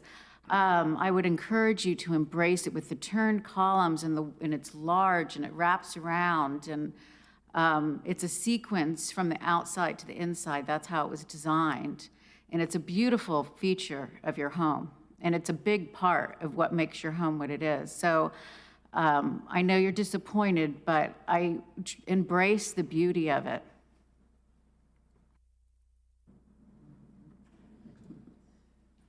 Yeah, no, we're done.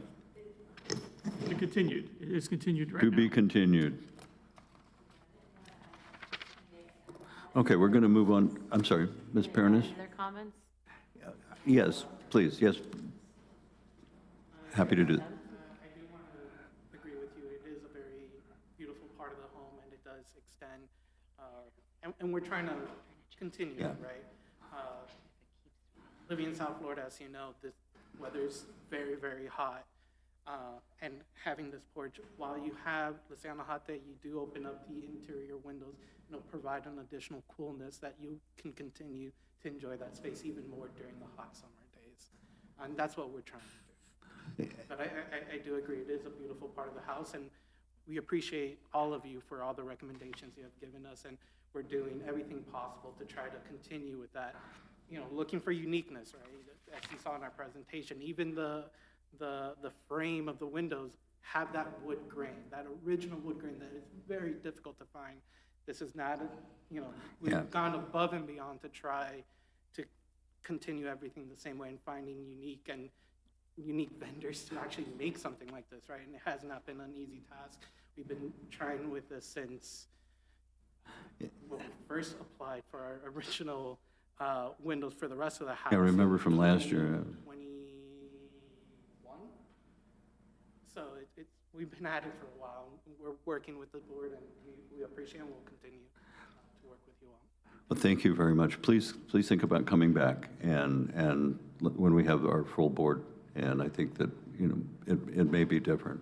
If not, you're free to appeal and move forward. Whichever you wish, we're happy to have you do that. So I'm sorry for your disappointment, and thank you very much, for your application. Okay, we're going to go on to the next item, please, which is case file COA SP 2026-010, an application for the issuance of a special certificate of appropriateness for the property at 1138 Venetia Avenue, a local historic landmark legally described as Lot 5, Block 36, Coral Gable, Granada section, according to the plat thereof recorded in Plat Book 8, page 113, Miami-Dade County. Application requests design approval for additions, alterations, and site work. A variance has also been requested from Article 2, Section 2-101D 10C of the City of Coral Gables zoning code to allow for a driveway that does not provide access to a garage and/or carport, and Article 2, Section 2-101D 6A to allow 3 feet separation between the main building and accessory structure where 5 feet is required. Staff? Ms. Pernis? Good afternoon. This property is permitted in 1925. There have been multiple alterations to the home over the last century, and it is still easily recognizable as a small 1920s Mediterranean revival style home designed in accordance with Merrick's vision. The property owner is requesting 2 one-story additions in an internal courtyard and at the rear of the structure that are going to be minimally, if at all, visible from the public right-of-way. This property is unique that it has street frontage on Venetia Terrace and Venetia Avenue, but these 2 additions are still set in a location that will not create a big impact from the street perspective. I think the 2 bigger asks here would be for the variance for the new driveway or curb cut that does not provide access to a garage, carport, or porte cochere as required by the code. This property, as mentioned, has had alterations. The original carport was infilled sometime before 1976, and the front door was relocated at around the same time as well. The property owner is looking to install new windows and doors at all of these locations. My recommendation for the variance for the carport would be to either bring back some sort of differentiated arched opening that gives nod to the original carport opening to allow for some connection to the original carport rather than having the driveway be as proposed today, which just kind of drives into the middle of the front yard. I would also like to request that the width of the driveway is minimized to, allow for a 1-car setting similar to what was originally there, but still grant the variance given the condition of the site and not having any other location at the front elevation for your typical parking spot. And then the second variance is for minimum separation between the existing garage and the original residence and the new addition, I apologize. They're requesting a 3-foot separation rather than a 5-foot separation. Again, this is a very tight lot where they're maintaining all of the additions at 1 story, which is something that we do appreciate because it has the minimal impact to the site. The original condition, the existing condition, I apologize, was that an addition was added to connect the 2 structures, and that is being removed to restore the two building structures separated. We believe that the 3-foot gives enough space for the access that's required to get back into the garage, and then that garage facing Venetia Terrace is being restored, so we do recommend for the All right, thank you. the variance for the separation. I'll allow the applicant to come. present his plans. Oh, shoot. I think, all right, do you? And good afternoon and welcome. Okay, let me. Okay, please state your name for the record. Hi, Habib Fadel.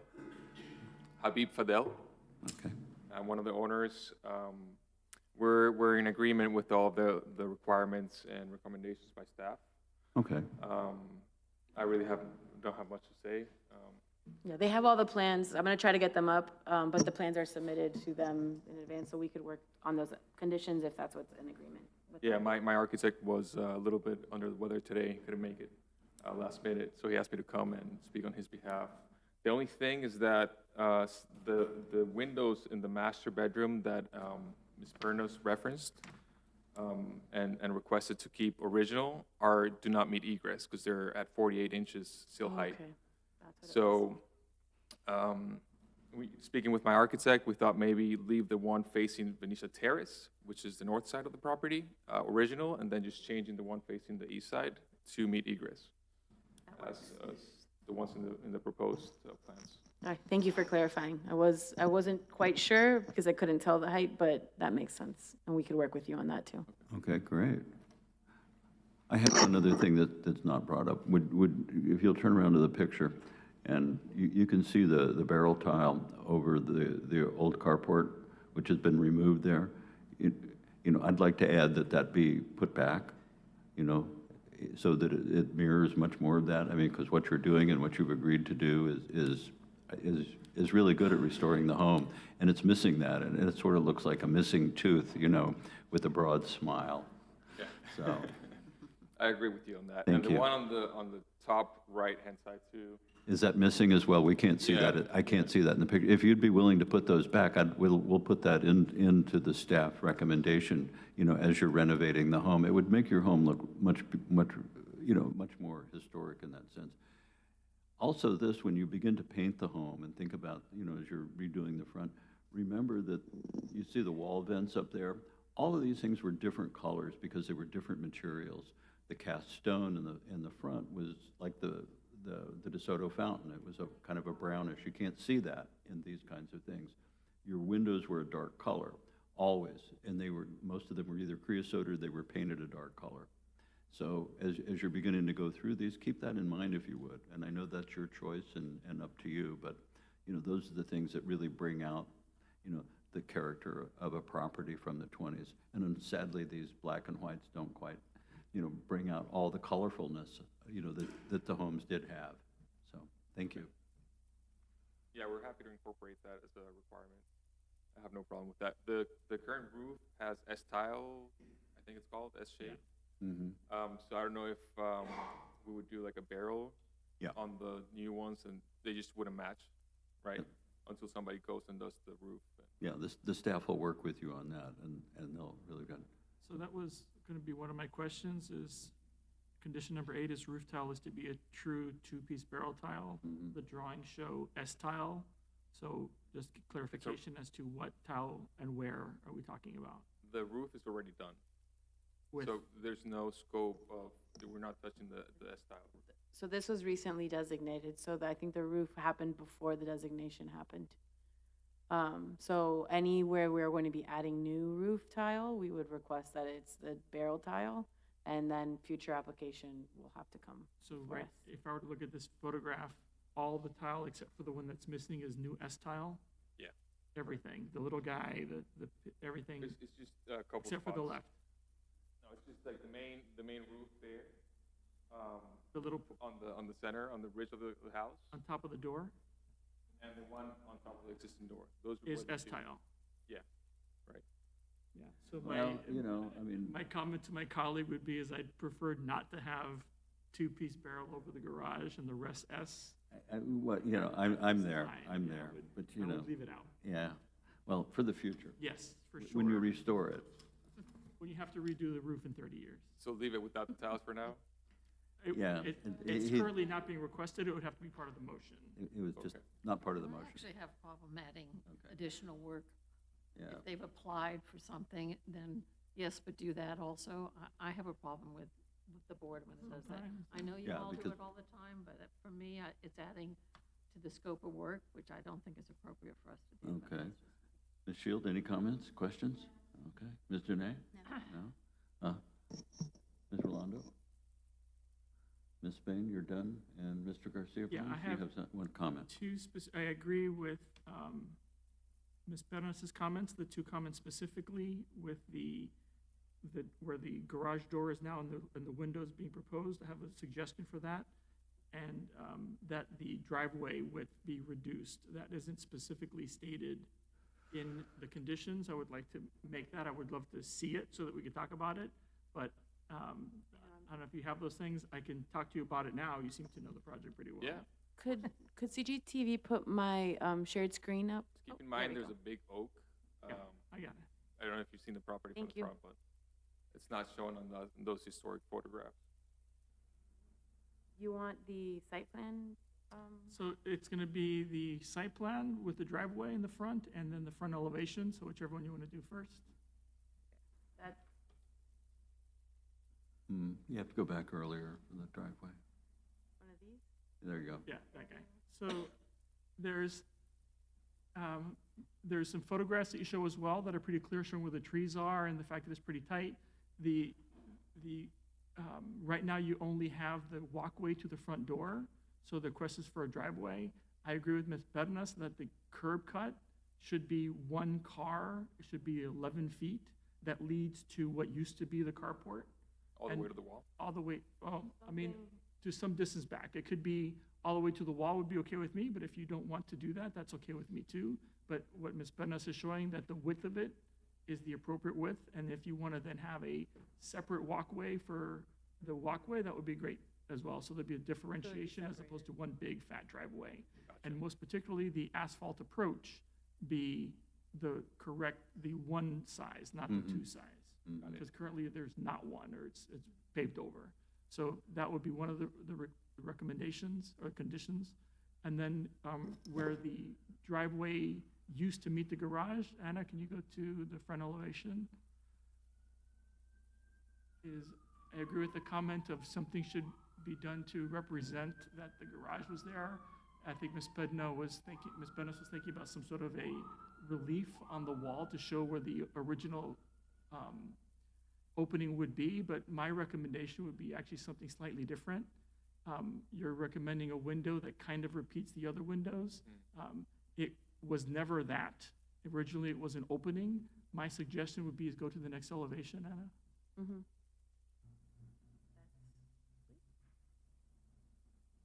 Is to use one of those those K windows. So it would have that arch piece, so you have three of those. And in the front, that would mimic what potentially used to have been the garage, yet it still is a window that I think would be more useful to that. So you'd actually drive into a thinner driveway and then a pronounced window instead of a little window. What about the sill height for that? I think go back to the other side, is that one, That's lower. that would copy that. Yeah. And If it's you could even legal. do a recessed panel under so that you could still read the full arch all the way through. And then you could have, I think you'd be able to then have the opening that was historically there without having to have it open and or completely glass. It would be a third window that in the front just sort of mimics the entire door. Okay. So aesthetically, it probably could be pretty cool. Or it could go down to the end, and then the bottom part of it Right. is, That's what I'm That's saying what I'm now. saying, that it should read all the way So- through, I believe. Yeah. I think it would probably And the be, you window can't see this, but That that's the glass, and that's part a of the reveal. house is elevated, so I don't know what you would see. It would just be solid, it would be solid stucco. Okay, But okay. it's just like, I think that you would still have the score of the full arch. And it would go down to the interior living space floor? Well, Or, not not the inside, I'm talking about for the exterior. okay. So that the glass could remain above the sill line, and then if you want to put glass all the way ground, great. If not, that could be solid. Yeah. I think I got it. The I oth- think so. The other thing on your driveway, and do consider this, if you're not going to use it, as a regular driveway, to just really for guests and things like that, the original driveways were just concrete ribbons. And so they really weren't full driveways, completely paved, because at that time, materials were the most expensive thing and labor was cheap. And so they didn't put a lot in, and so it was just the two things. And it's actually very appealing, as a way to get there and to look at that. It gives you a little more grass area, and then you would have your secondary walkway, which would be, what the original was. Do consider that. Yeah, no, I appreciate the feedback. My only thought on that is the strollers, 2 small kids, and like anything with wheels essentially will be a roller coaster to get in and out of the house.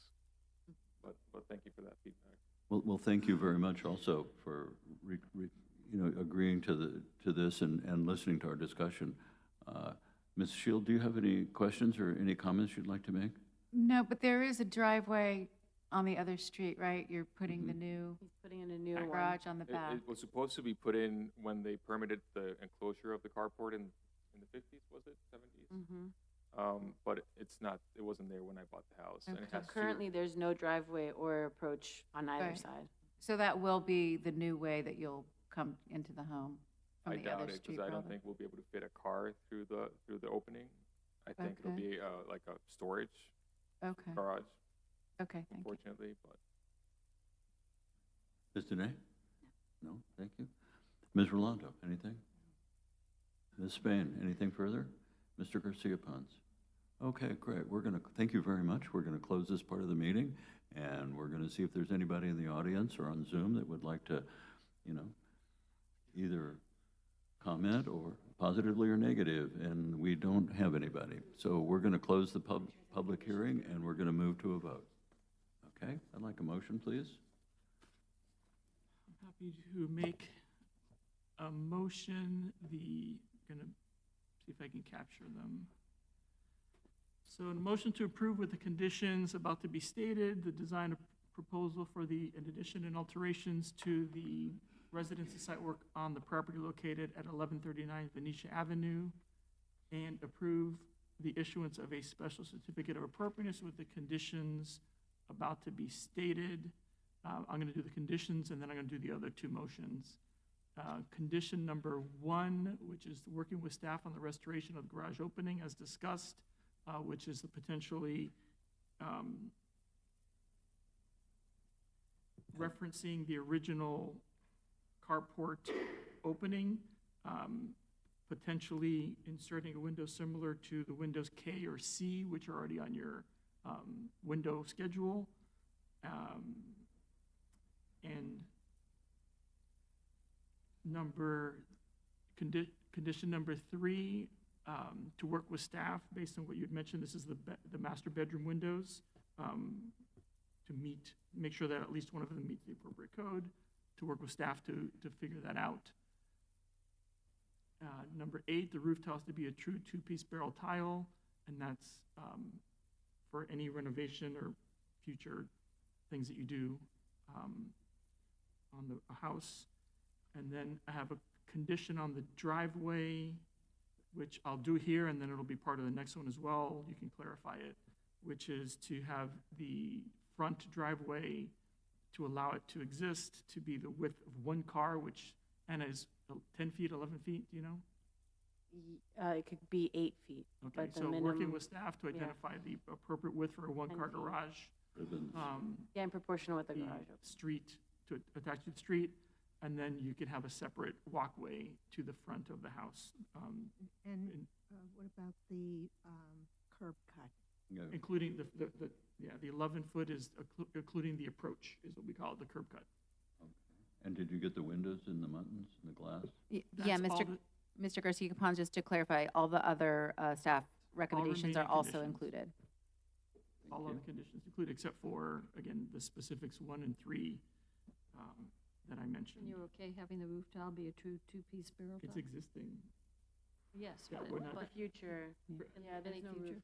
They're not I doing left a number roof. 8 in, but it's not going to be replaced. They're not choosing to replace any roof. And just to clarify, my understanding of Mr. Garcia Ponce's motion was that barrel tile requirement is for any future Correct.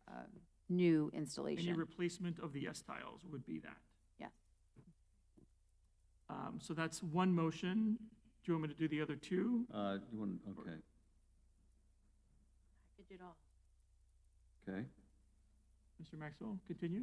Yeah, we can, if you want to roll it. Can Happy we to do roll all that. this into one? Of course, that's perfectly fine. Am I to assume, just for brevity's sake, that this is also a motion to approve the variance for the driveway and curb cut that doesn't provide access to a garage, and also to approve the variance to allow the new laundry room to have a separation to the existing facility of 3 feet versus 5 feet? It does. And those conditions apply to those variances as well, to the extent that the driveway condition affects the variance? They do. Okay, so we have a motion. All right, we have one motion that's consolidating everything. May I have can a second, please? that. I'll second. We have Ms. Dene is seconding. Okay, please call the roll.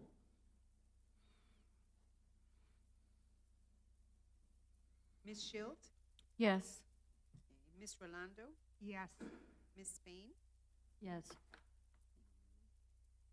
Mr. Garcia Pons? Yes. Ms. Dene? Yes. And Mr. Maxwell. Yes, of course. Motion passes unanimously. Thank you, sir, for working with us and sincerely appreciate your efforts. Happy to do it. Thank you. Enjoy your home. You know, this is a one-lot wide Yeah. home, you know, and so if you go up there in Venetia, you know, George was trying to buy all this stuff, and he already had a street in one of it, and then there was another street that was planned back, and so he'd replatted all this stuff. And so rather than doing that, they just said, we're gonna do this.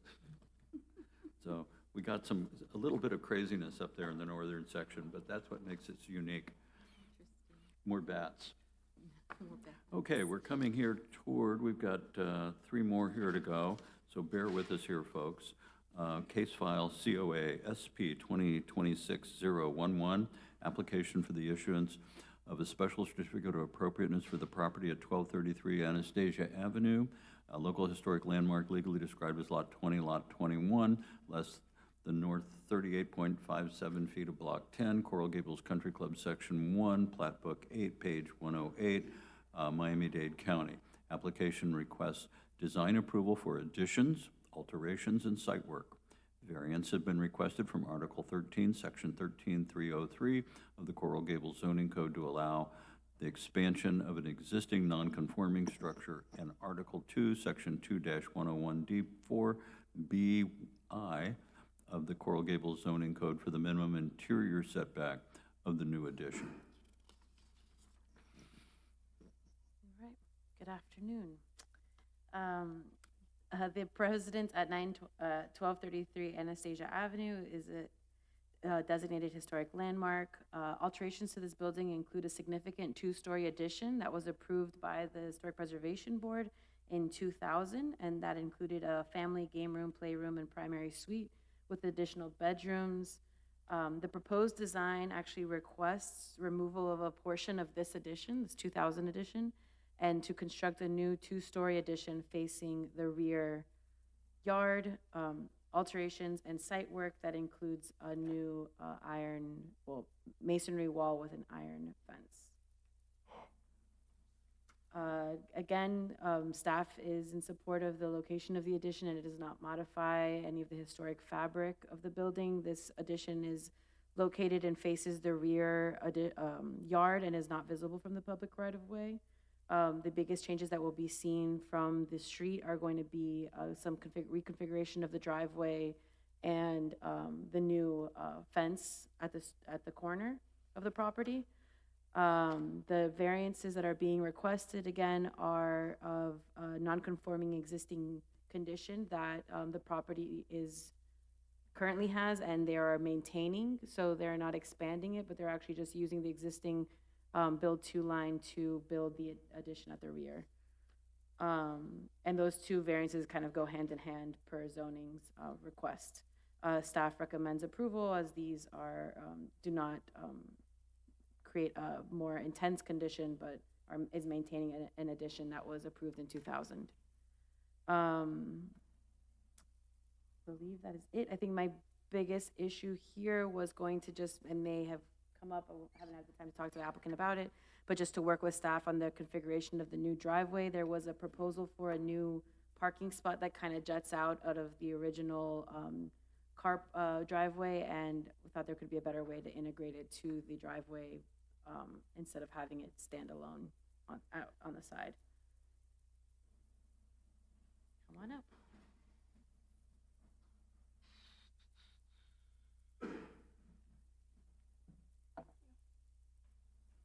please state your name for the record? Maritere Rodriguez, and I'm representing CAD Studio Architecture today with Antonio Rodriguez, who is the architect on record for this project.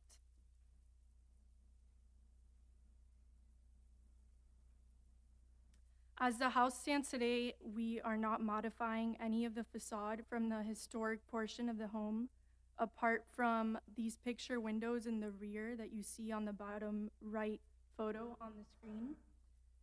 When we first sat down with our client,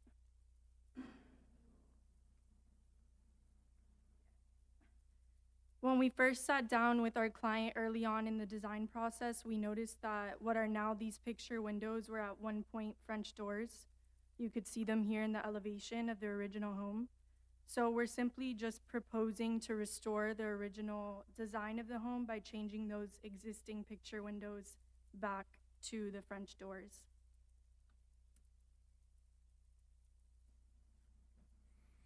So apart from that, everything on the front facade of the historic home will remain the same, including the driveway. We actually reverted back to the existing driveway, and we're not touching that anymore after we went to the zoning. Apart from that, we really just want to focus on the rear. Honing into those rear photos, the two bottom right photos on our slide here. One thing that's important to point out is that there was an addition in 2000, and that's the portion of the house in the photo on the right. One thing that we studied closely was the connection between the historic home and that addition, and we felt we could make it stronger. Right now, as it stands, we feel that that facade of the historic home is kind of just bleeding into that addition rather than creating some sort of distinction. So if we look at the floor plan here, you could see that where that connection is, we actually have a line cutting through the floor plan that's labeled existing home and new addition, historic home and new addition. And that's that connection that we're referring to, that we wanted to make stronger. Right now, it's just sort of bleeding and it's staying on the same wall or level. So Pointer that you can point that out. I think you can. You should have there is, you should be able to, at the screen itself. It's very weird. So yeah, here we go. So this is that connection that we're referring to right now. And you can see that it's kind of happening at the same plane as the historic portion of the home. So we studied that closely, and the solution was actually to reintroduce the original corner of the historic home. And by doing that, we recessed this addition back, and we were able to really emphasize the differentiation between historic and addition. In doing this too, since we are not touching the original stucco of the home, it gives it more of seamless transition to where that original stucco can end and the new stucco can begin. Apart from that, looking at this same floor plan that we are looking at here, we are reconfiguring the space that is there now, and we are adding on both the ground and second floor a new covered terrace that you could see in these renderings here. We did go to the Board of Architects and worked closely with them to perfect this design, and this is where we landed. But in terms of modifications, that's really just what we wanted to point out to you today. We're happy to answer any questions you may have. Thank you. Okay, do you agree to, as the owner or whoever owns the property and agreed to the conditions of the staff, that the staff has put Yeah. forth? Yes, in fact, we did revert back to the original driveway. I really liked it. They had hired a landscape architect, a very good landscape architect, but I didn't like the driveway design either, so we kind of abandoned that. I think it's much better. Same thing with the pool deck. The pool deck was being modified, and it was a little bit more modern, and I think, you know, the look of the pool deck now is fine, yeah. So, Yeah, I've been in the house. It's very interesting, and the 2000 edition was very good. It really, it looked like it was always there.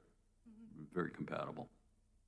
the 2000 edition, for in the main, it was good along the front. Yeah, along the front. The back, it kind of, the way they connected the A little two funky.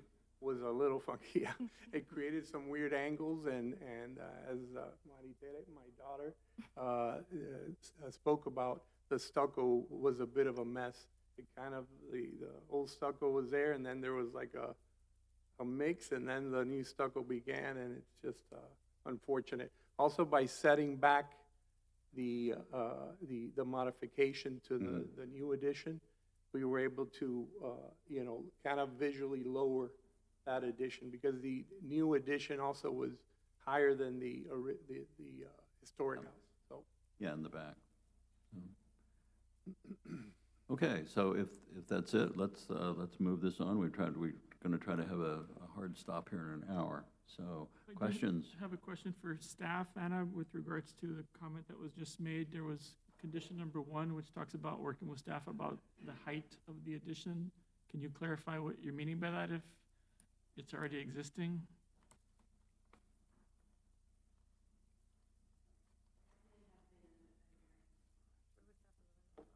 Yes, that's an error. I apologize. Okay, thank That's you. a big error, because that would have changed your addition drastically. So good catch. No, I apologize. No, we're happy to see that the addition, like I said, addition is on the other side in the 2000s, which actually Donna was the reviewer and wrote the report for. Thank you. But she's unbiased and ready to vote on this today. Always, I'm always unbiased. Okay, other questions from staff? Ms. Shield? Mr. Nick?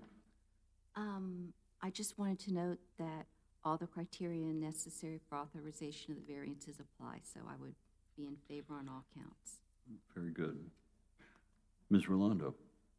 I just want to clarify, Anna, you're retracting condition number 1. It sounds like number 2 is obsolete. Because they're removing the driveway scope from their work. Okay. 1 and 2 are. 1 and 2 are out because 2 does not apply. Right. They're no longer proposing it. But it's in our drawing, so we should But still it's in state the it. drawings, yeah. Yes, so I think you would, the site plan, if the site plan indicates which driveway, I'm not sure, but. So Incorrect one. we can update number 2 to just be that the driveway is to remain no changes proposed per plan It's presented. still appropriate, work with staff on the configuration of. Correct. I think it would be And I appropriate. know that we'll keep it. The latest drawings do have a note that says the existing driveway is to remain. Okay. I think the presentation ones had the little thing, but it's okay. Okay. We'll get it. We'll just leave it In in. either- I know now, I made a note. Leave it in, we'll just delete number 1. Yes. Okay, and it's solved, so, Yeah. okay. Ms. Rolando, further question? No, that's All right, thank you. Ms. Spain, anything? No comments? Mr. Garcia Ponce? Motion, please? Well, we're going to, yeah. I think- I'm sorry, I apologize. I got ahead of myself. Yes, thank you very much, folks. You'll sit down. Public comment. Yes, sir. I'm Jim Doherty. I own the house at 1231 Catalonia. I am adjacent to this property. I've been in that house since 1998. I'm concerned about the addition. It looks beautiful, but the second floor open terrace, which will be lit at night, will be very bright. And there's nothing like that right now. So if you look at the addition, it's a 2-story open terraced addition, quite large, much larger than what's there. In fact, there's no outdoor terrace on the property now. And it's being pushed further back into the backyard, encroaching sort of into my yard and my neighbor's yard, the people that live next to this house on Anastasia, who have the same concerns as I do. So I would hope that you would add, since I see that you add all sorts of conditions here, that you add a condition that they landscape heavily around that big White House-looking addition in the back so that the light from those terraces don't sort of bleed into our gardens. That's a good point, and thank you for bringing that up. Trying to get, I don't know that landscaping is necessarily going to do that. I think they're probably going to have something else to prevent that.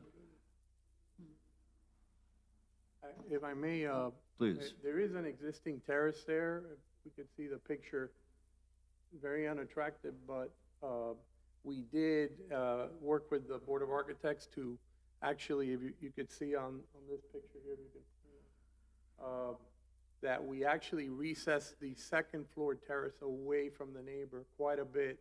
The part that's closest to the neighbor is a sun deck. Sir, would you like to come up and look at what they're talking about? The two-story portion is set back quite a bit from the side. Yeah. So this is the property line. This is 8 feet setback from the property line, which is existing, so I'm okay with that piece of it. But it's this big looming thing in the middle of the back of the house is much larger than what's there, much, much larger. And the backyard is not that big. And I'm just saying that second story covered portion of that terrace, and you see all the lights in the ceiling, that's going to be putting a lot of bright light into my backyard all the time. So I definitely object to that if I have any say in this. All right, thank you very much. Are there any pictures of what's existing? Because it's hard for me to No, see this is kind of. renovation. This is new addition. Yeah, this is the existing terrace right now. Yeah. So we actually, I feel we softened the look because the side that faces the neighbor now is just a two-story wall. Mm-hmm. So we did create a sun deck, and then the new terrace, as I pointed out in the new, is actually set back quite a bit. Yeah, go to the site plan if you would, please. I think that would be a little more clear. There you are. Yeah.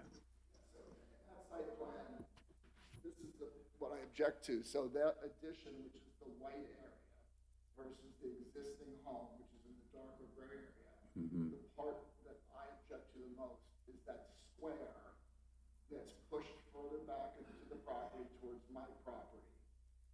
And that's, you can see from the images, it's going to be a lit terrace and an entertainment And terrace. how far away is that from the property line?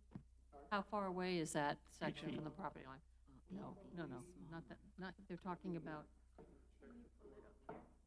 But it looks like it's the 8 feet, plus, maybe an additional 15 to, yeah. yeah, so it's It's far like 20, away, it's yeah. like 20 feet away from the property line, something like that? something like that. Yeah.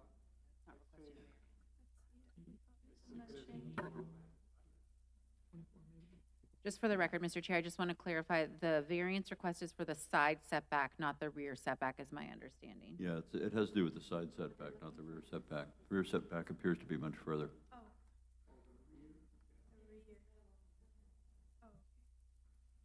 It's 36. That's not, I don't think that's your question. You're not thinking about the rear, you're thinking about the side. I'm talking about from his property. Side setback? The So side right setback here- is 14.6 plus the 8. So it's like, But the one I think that you're asking for is this, right? This distance from the back of the new covered terrace to the edge of the rear property line? I believe that was the question. Yeah, that's at 36. 36.8. Where is, in what direction is the neighbor's yard? Yeah, sorry. So Please. Are you? Yeah, This is I'll- the top, sorry. Yeah, I can, oh, you're gonna find it. This corner here, use the, you had the point. Right, Yeah. Yeah, just this top this is button. I own this property right Right here. So Which one? he's Right this- there? He's doing this way. He's over here. here. That whole It's corner. You're back there, It's okay. behind? Yes, it's behind, Oh, but So, this so this terrace line is really the one Thought that, it was, looming over my backyard, is what I'm well, so this terrace has about 36. The setback is not an issue for me, there, and I even said the side setback, which is, I Yeah. guess, already there, that's not an issue. It's the upper level of that addition that when you're gonna be on the ground, looking into their yard, looking up, all you're gonna see is lights on the ceiling of Let the me ask you, terrace. isn't, as the architects, isn't this something that you This can is his house deal with here. through the intensity of the light? And aren't there lights that don't spill over? No, it's not. These are it's gonna not. be spot, Goes out here. high hat. His house Downlights, is- yeah. They're gonna Is point he here- down. Is this his? So it shouldn't be thought it was something this that overwhelming. And the existing,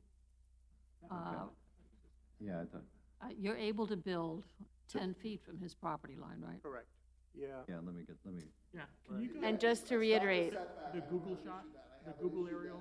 would you go, please, would you go? I'm sorry, can we, Please go to can the we please location speak one at a sketch time page. for the record? It's very unclear for the record. Would you please go to the location sketch page and pull up the aerial photo?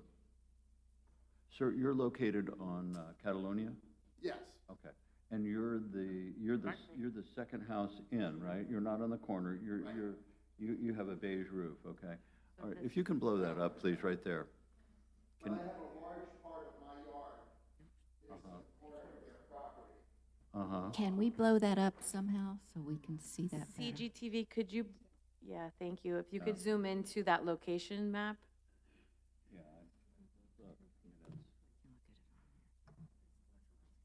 Yeah, it's a landscape issue. Yeah, I think it could be solid landscape. Yeah. They don't have much Thank you. landscaping To that in the property right now, corner, the other, Yeah. to the map.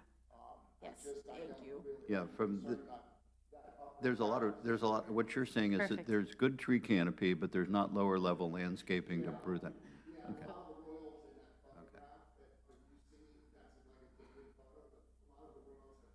Okay. So that where you see the green grass there, right there, that's where they're adding this new addition, and it's gonna, again, the setback on it, I can move it, it is what it is. It's just the upper level covered terrace all lit up at Yeah. night. The, That's my the, only, concern. we hear you and appreciate you. Thank you very much. It's out of our purview to require landscaping.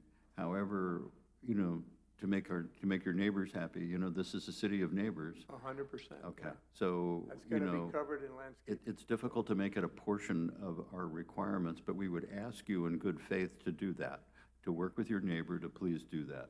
So we can cannot actually make- say to work with staff on, Yeah. on doing that. Yeah, and so we'll be happy to do that if you're happy to do Be that. happy to do it, yeah. And maybe lighting. Yeah, the I lighting think issue. the lighting, because that's what I'm hearing. Yeah. I'll add it as a motion that they can work with staff to address the impact of the To the new neighbors. addition to right. the rear neighbor. 100%. Absolutely. Yeah. Okay, so we're good with everything? Okay, that's all that matters. Okay, so we've got the public hearing. Is there anyone else that would wish to speak for or against this? Do we have anyone on Zoom? Hearing none, we're going to close the public hearing, and thank you. If we have any questions as we're coming up with this, we'll ask you. So thank you very so much. much. We're going to move discussion here to the board. I want to try to get you guys out of here. We've got 2 more to do. I know Ms. Dene has a hard stop, and Mr. Garcia Pons is not feeling well. Ms. Shield, is there anything that you'd like to add, comment, anything? All right, well, thank you. Ms. Dene? No. Okay. Ms. Rolando? Okay. Mrs. Spain?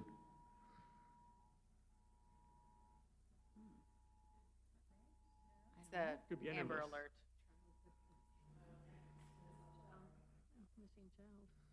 When I was a kid, this was a nuclear bomb attack.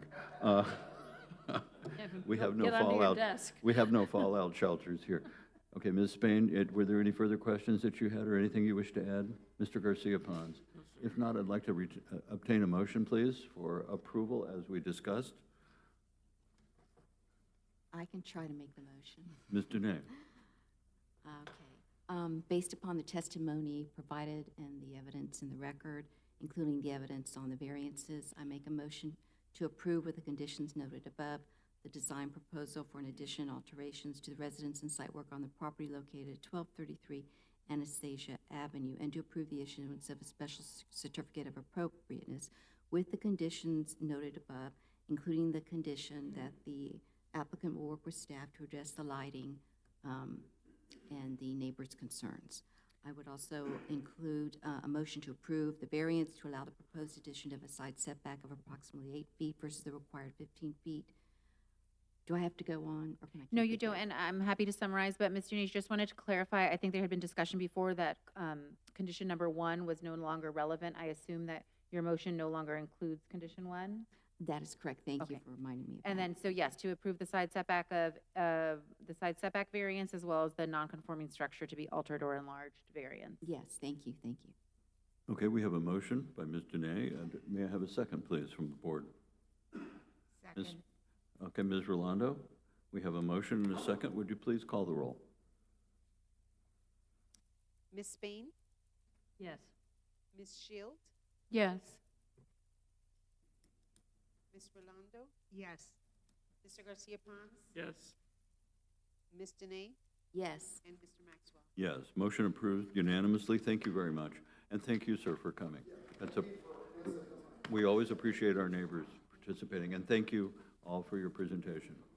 Okay, we're going to move forward here with the next issue that we have, which is case file COA SP 2026-012, an application for the issuance of a special certificate of appropriateness for the property at 1015 Sevilla Avenue, a contributing resource within the Coral Rock Residences Thematic District, legally described as lots 14 and 15, Block 14, Coral Gables, Section A, according to the plat, Plat Book 5, page 102, Miami-Dade County.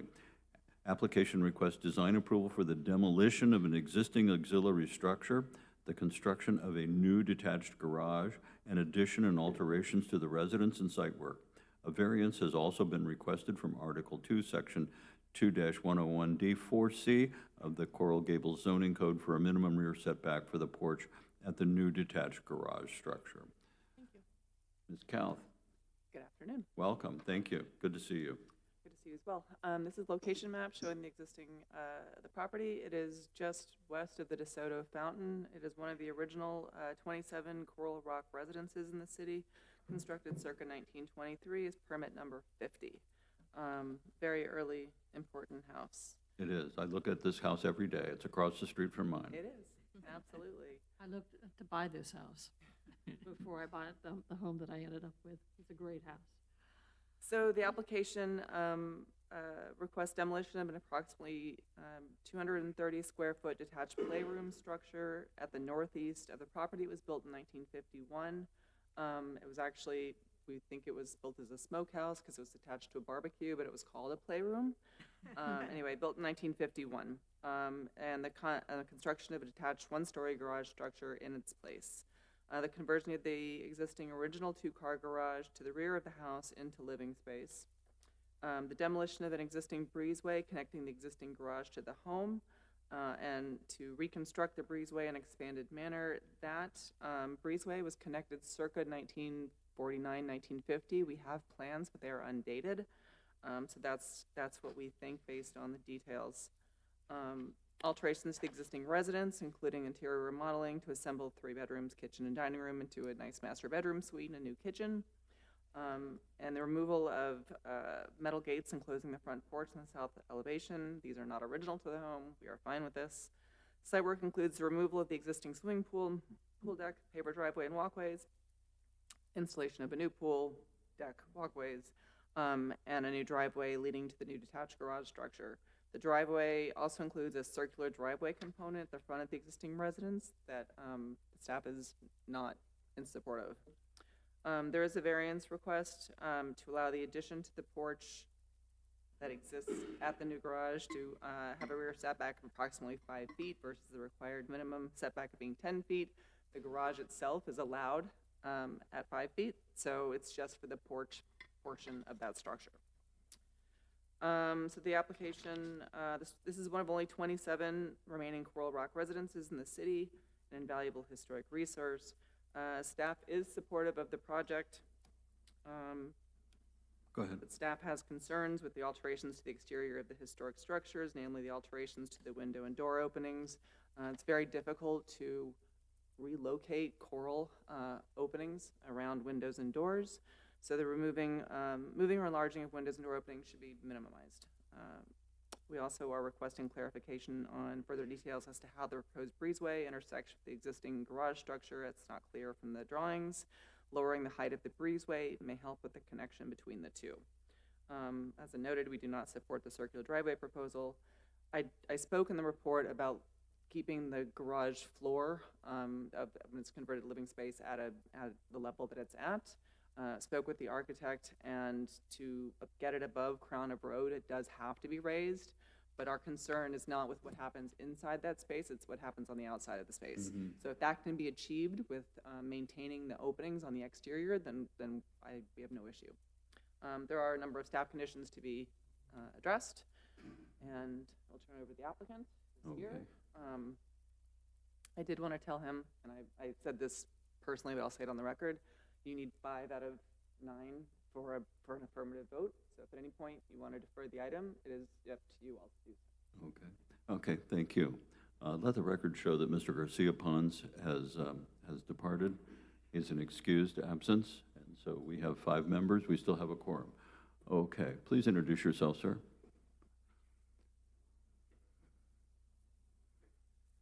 Good afternoon, my name is Patrick Fallon.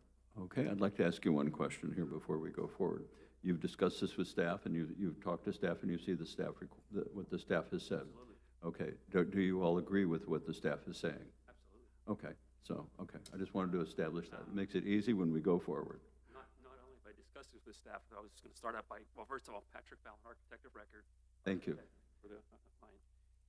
We've been back and forth on this one for maybe a year and a half. The project started out as an addition to the rear of the property because Peter and Kathy wanted a larger family room, larger kitchen. We pushed it out, and after working with Anna and Kara, it was just discussed that we really didn't want to touch the integrity of the coral house. So we really went to Plan B. Plan B was to find another place to get the expanded family room and everything like that. The second problem we have, as you can see from the existing site plan, is it's a very difficult site to navigate. So as you can see, getting back to the garage is nearly impossible. Once you're out of the garage, turning around and getting out is difficult, to say the least. So that was where everything kind of came together after working with staff, where we decided to actually get rid of the smokehouse, which served no purpose. It was an eyesore, and it really wasn't original to the house. Had no coral, no features to it. By doing that, it allowed us to do a straight shot to a new driveway, and a carport seemed natural to us, and it allowed us to expand what now is the garage not being used into a more useful family room. The breezeway, as far as raising it or not raising it, we just wanted to expand it a little wider. The columns are rotten and a little bit rusted, so they would need to be replaced anyway. It seemed natural. We don't want to raise the arched openings. We want to bring the living space to 11 inches above crown of road, required by code, FEMA. Unfortunately, I can't do anything about that. 11 inches will allow us to get about 3 to 4 inches more concrete in there, therefore not change the arches or the openings. So again, I can't, compliment staff enough. We probably had 4 or 5 meetings on this to get to this point. The renderings at the very end of the presentation show you what our finished product is going to look like. And we're very proud of the fact that the rear of the house coming off of, so right now inside of the master bedroom, they have a closet inside of that space right there that you see where the French doors are. It just didn't make sense to me to have a closet right off of a pool deck in a beautiful yard. It just was a shame. So by adding the French doors there, we changed the orientation of the family room. We put the closet back more toward the center of the house. Oops, let's see, wrong way. Oh, yeah, you got a little ahead of yourself here. Wrong one.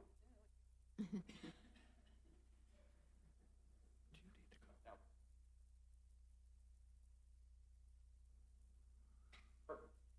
Okay. Thank you. Forward is that way. Sorry, guys. Okay. So we were able to put the closet back towards the center of the house and allowing us to have the French doors out on the pool deck, which seemed like a natural way to enjoy the yard. It's a beautiful yard. So that's how we got to where we are today. We don't have any issue with the conditions. We don't have an issue with keeping the arches.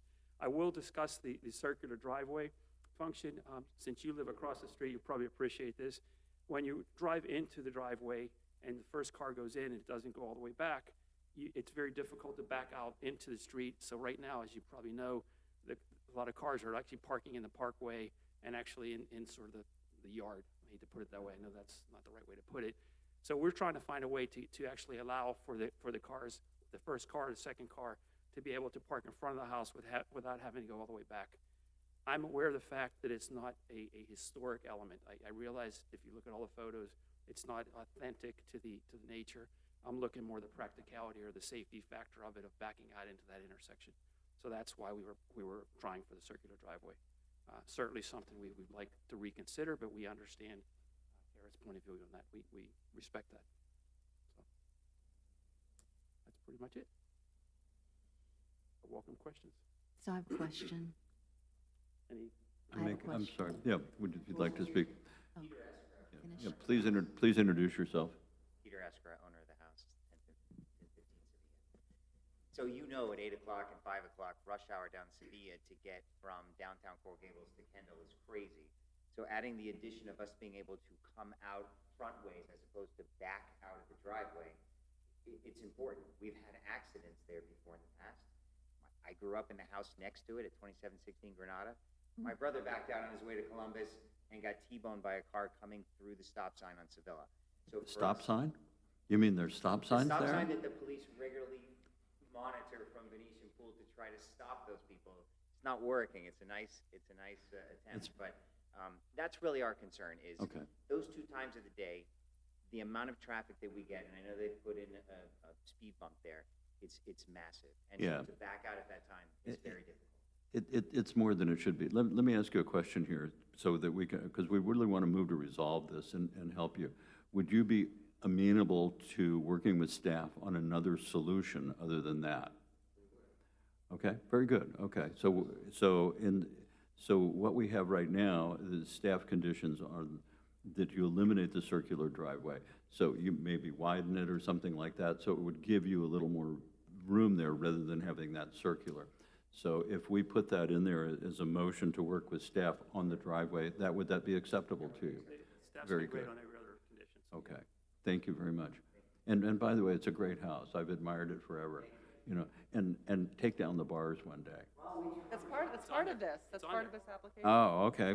Yep, that was the very first thing we put on there. Yeah, the awnings would be good to come back to. It's just such a great house, and we'd have so few of these Coral Rock houses left. You win Yeah. one, you lose one. Okay, well, you got anything else? No, I really don't. None of us have. Okay, are we good? We appreciate, again, any consideration you give us. Thank you. Okay, great. All right, staff, do you have any board, do you guys have any comments? Ms. Rolando, I'm going to start with you. I have an issue with that circular driveway. I think this is the kind of house, you shouldn't be parking in your front yard. I'm fine with, say, a little tee off of the main driveway. That's probably a solution. Yeah. And ironically, you're going to find this ironic. If you go there right now and that's what's there now. Hey, look, I lived up the street at the house that's being renovated. I had to park in the median. That's probably going to be the solution, I think. I can't back up, so. I'm not capable of backing I up. live on Alhambra, so I totally get, the price a day when you have pretty intense conditions backing out. So it's a But, compromise, I think. We can win on this one. But I think what you've done here is a wonderful Thank you. and respectful plan. Well, with their help, of course. Ms. Spain? I have no Okay. questions. Ms. Dene? I think my question's been answered, but so you are willing to accept all the conditions in the staff report? Yes, Thank you, and it is beautiful. Thank you We've for been the through these respect for the conditions house. 3 or 4 times already. Yeah, we're trying to get you out of here. That's okay. Ms. Shield? Okay, all good. Okay, so we're going to close this, and we're going to go to the public hearing now. Is there anyone in the audience that wishes to speak for or against this? Is there anyone on Zoom? Hearing none, we're going to close the public hearing, and we're going to bring this back to the board for a motion. Okay, board members, I'd like to have a motion, please. I'll move. And I move that we approve with the conditions noted in the staff report, the design proposal for the additions and alterations of the residence and site work at 1015 Sevilla Avenue, a contributing resource, and that we approve the issuance of a special certificate of appropriateness with, again, the conditions noted above. Are you amending condition number 1? Yes. To Please, work please. with staff? I understand the motion to be to work with staff, but to keep the, in addition. Excuse me, work with staff to eliminate the circular driveway and replace something that's more compatible with the architecture of the existing home. And a motion to approve a variance to allow the addition of the porch to the new detached garage structure. Okay, as stated. Okay, wonderful. Okay, so we have a motion. I'd like to second, please. Okay, we have a second by Ms. Shield. Motion by Ms. Rolando. Would you please call the roll?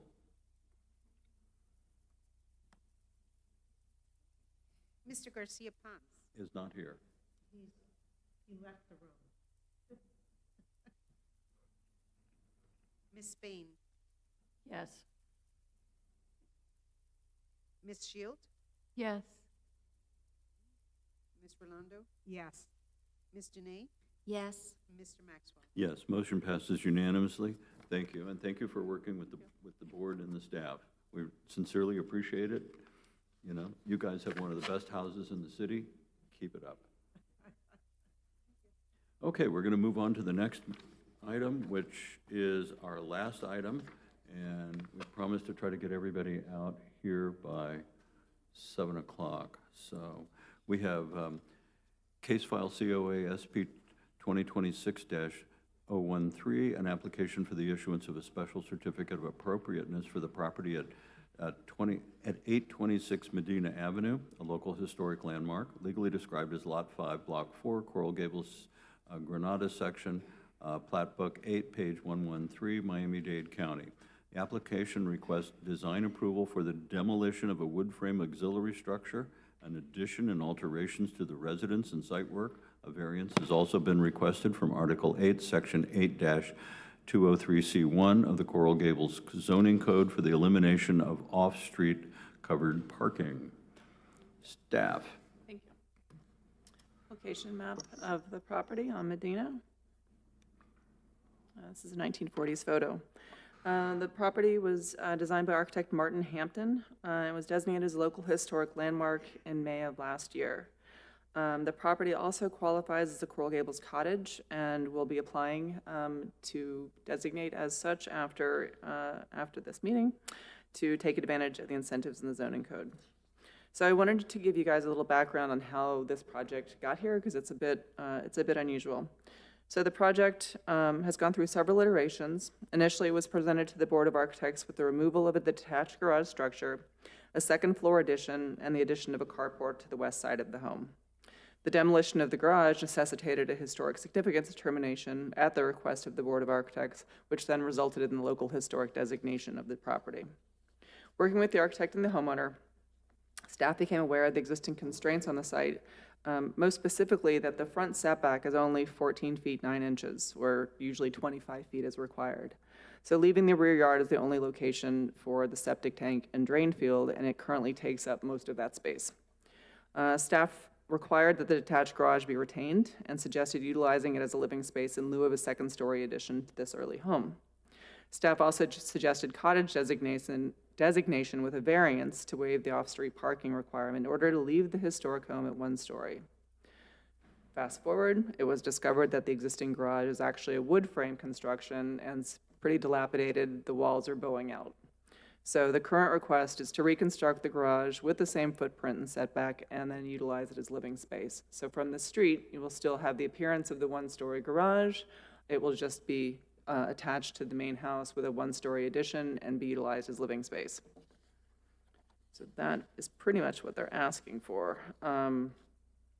Again, given the constraints of the site and the desire to retain the 1-story cottage property, staff is supportive of granting the variance. That's what I have to say. There are conditions. and we can work with the applicant to Wonderful. achieve those. Well, we've got you again. You're back. For the record, please again state your name. Patrick Valent, architect of record. Thank you for very this much, Property Patrick. 826 Medina. I'm back. So this is your new, so the previous black and white, it's the new proposal? Yeah, this is. Oh, okay. This was an interesting one, interesting to say the least. We came in front of the Board of Architects and in front of the historic staff with a two-story proposition with removing the rear structure and doing a carport. It looked good to me, it looked appropriate. Unfortunately, it really changed the entire character of the house. It changed everything about the house. And I understood that and just didn't get it. So we ended up having to work backwards on this one in a very big way, working with the septic. So we hired our septic engineer and we designed a septic system first, which normally is not done. I'm sorry. Yeah, I hope you're going to vote for the new sewer bonds when we have them. So you can actually see on this slide where the septic drain field is and where the tank is going to be. So by doing this, we actually had, the owner still wanted to add some more square footage for another bedroom because it's a very small house and to add some living space, as you can see. Can't go up, can't go back because of the drain field. What are you going to do? So this, when I met with Kara and Anna, they came up with a solution which I thought was genius. And actually the structure of the garage was in such bad shape, it was going to fall down anyway, so this just made sense to us. By doing this, we were able to keep a storage in the front, as Kara mentioned. We were able to keep the same garage door look, and we were able to keep the same ribboned driveway. So from the road, and when you look at it, it looks exactly the same from the road. Not till you get to the rear of the property when you see the actual connector, the gallery connector, where you can see we're connecting the living space. You can see where we're connecting the living space to the main house. So it actually worked out very well because it has almost a suite in the back for the master bedroom, which is very comfortable, with some doors going into the yard. And then from there, it has the gallery going into the main house. The front of the house would be used for living dining. It worked out very well for us. We're going to basically restore the garage location, and with the exception of a few inches on one side and one or 2 feet on the other side. It's going to be the exact same location. We did this to align with the ribbons, so they would not look like it was off-center from the driveway. The idea was to keep that ribbon driveway looking like it was centered on the garage door. We did have to come up a little bit on the overall facade. That was because we were not meeting floodplain, so we had to come up about 1.5 feet or so to be able to get the finished floor elevation to above Chronic Road, similar to the other house we just talked about. This is the solution we came up with, and I think to me it is appropriate for that type of house. I hope you all agree because it's been 2 years of pain. Patrick, what's the square footage of the existing main structure? It's roughly About 900 feet? Like that. 13, 1,500, something like that. I mean, as it exists now, it's about 1,500? Yeah, more or less, yeah. Yeah, when it's all said and done, it's going to be probably just under, I think it's 1820 or something like that for everything together. I mean, essentially, it's going to be a new 2-bedroom house. It is, Yeah. with everything you want, every amenity and brand new. So we already have a permit for the interior. It's already in place. We're getting ready to start that. We worked with staff on the window replacements and the wood floor, the rotten floors, et cetera. So we're keeping the main structure identical right down to the last window. And so not till you get to the back. So the idea here was to come in, and what they're going to end up doing is they're going to do the septic first. Yeah. Then they're going to build the guest house in the back second. And that's a weird way to look at it. Live there while they renovate the entire front of the house. So it's like a 3-phase project. Yeah, I mean, that's the only way you can do it. Otherwise, you can't get equipment back there. Yeah. I hope you approve it because I can't take another year of this. Okay. So I will note that the site plan, this came up afterwards. I think after this was submitted, there are steps that will be leading to the rear yard. You can see in this site plan that's not in your set. We're okay with that. There was a reason why it wasn't shown before. Yeah, and so the reason it wasn't shown before is because when we, believe it or not, we submitted for HRS septic, we submitted them with a much larger drain field. Yeah. They came back, believe it or not, and said we were too big, which I never hear. And they allowed us to shave off about 3 to 4 feet, which allowed us to put some steps in the rear. We just found this out at like 3 weeks ago. Okay. So we're going to go ahead and take advantage of that to bring some steps off that gallery Okay. and master. Okay, the applicant doesn't have any problems with the conditions that staff has recommended? No, not at all. Okay, very good. Okay, ladies and gentlemen, Ms. Shield, I'll start with you. Any questions? No questions. It's nice that the 3 arched windows are going to come back. I think it's going to be well worth the effort. And I'm glad you're doing the cottage. Well, the 3 arched windows came back on the interior permit, believe it or not. Yeah, so they would not approve our interior permit without doing that. Oh, wonderful. Yeah, no, it looks good. It's a win-win. Oh, I just Mr. wanted to note for the record that the special circumstances do exist and all the criteria have been met to authorize granting of the variance. Thank you. Appreciate that. Okay. Ms. Spain? I have no questions. It's very nice. Thank you. It'll change living in that house. It really will. Well, it's going to make it more livable. Ms. Rolando? So the garage doors, that room Lower will slab. be at grade. And then the rest of the addition will be elevated. Right. Okay, so the finished floor elevation will be above the Foot and a half difference. Okay, and what are you using that room for? The garage? Storage. Storage. Lawnmowers. Your lawnmower, all the things like that, yeah. It's actually a perfect space. I know, every house needs one. I wish I had that. I did a house like that in the Shores, I you do know. think it is very clever, yeah. You'll never know. It could be a very small car. Motorcycle. You know, they could be Shriners. Those little smart cars. You know, like the Shriners, yeah. So, okay, great.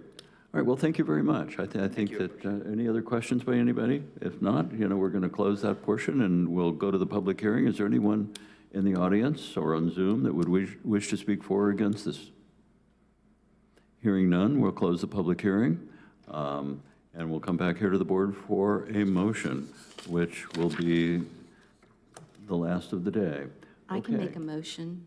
Ms. Dene, please. I make a motion to approve with the conditions noted by staff in their report, the design proposal for an addition and alterations to the residence and site work on the property located at 826 Medina Avenue, and also to approve the issuance of a special certificate of appropriateness, again, with the conditions noted in the staff report. And also a motion to approve a variance to allow the residents to not provide a carport or porte cochere versus enclosed garages, which is the standard that enclosed garages may be converted to living space or storage space so long as a carport or porte cochere is provided for the storage of an automobile pursuant to Article 8, Section 8-203C1 of the Coral Gables zoning code. Okay, we have a motion. May I have a second, please? Second. We have a second by Ms. Rolando. Would you call any friendly amendments? Anything else, ladies and gentlemen? If not, please call the question. Okay, Ms. Shield? Yes. Okay. Ms. Spain? Yes. Okay. Ms. Rolando? Yes. Ms. Dene? Yes. Mr. Maxwell? Yes, motion carries unanimously, all 5 votes. Okay, thank you very much, Patrick, really appreciate it, and, you know, give our best to the homeowner. Okay, ladies and gentlemen, do we have any new business, Ms. Pernis?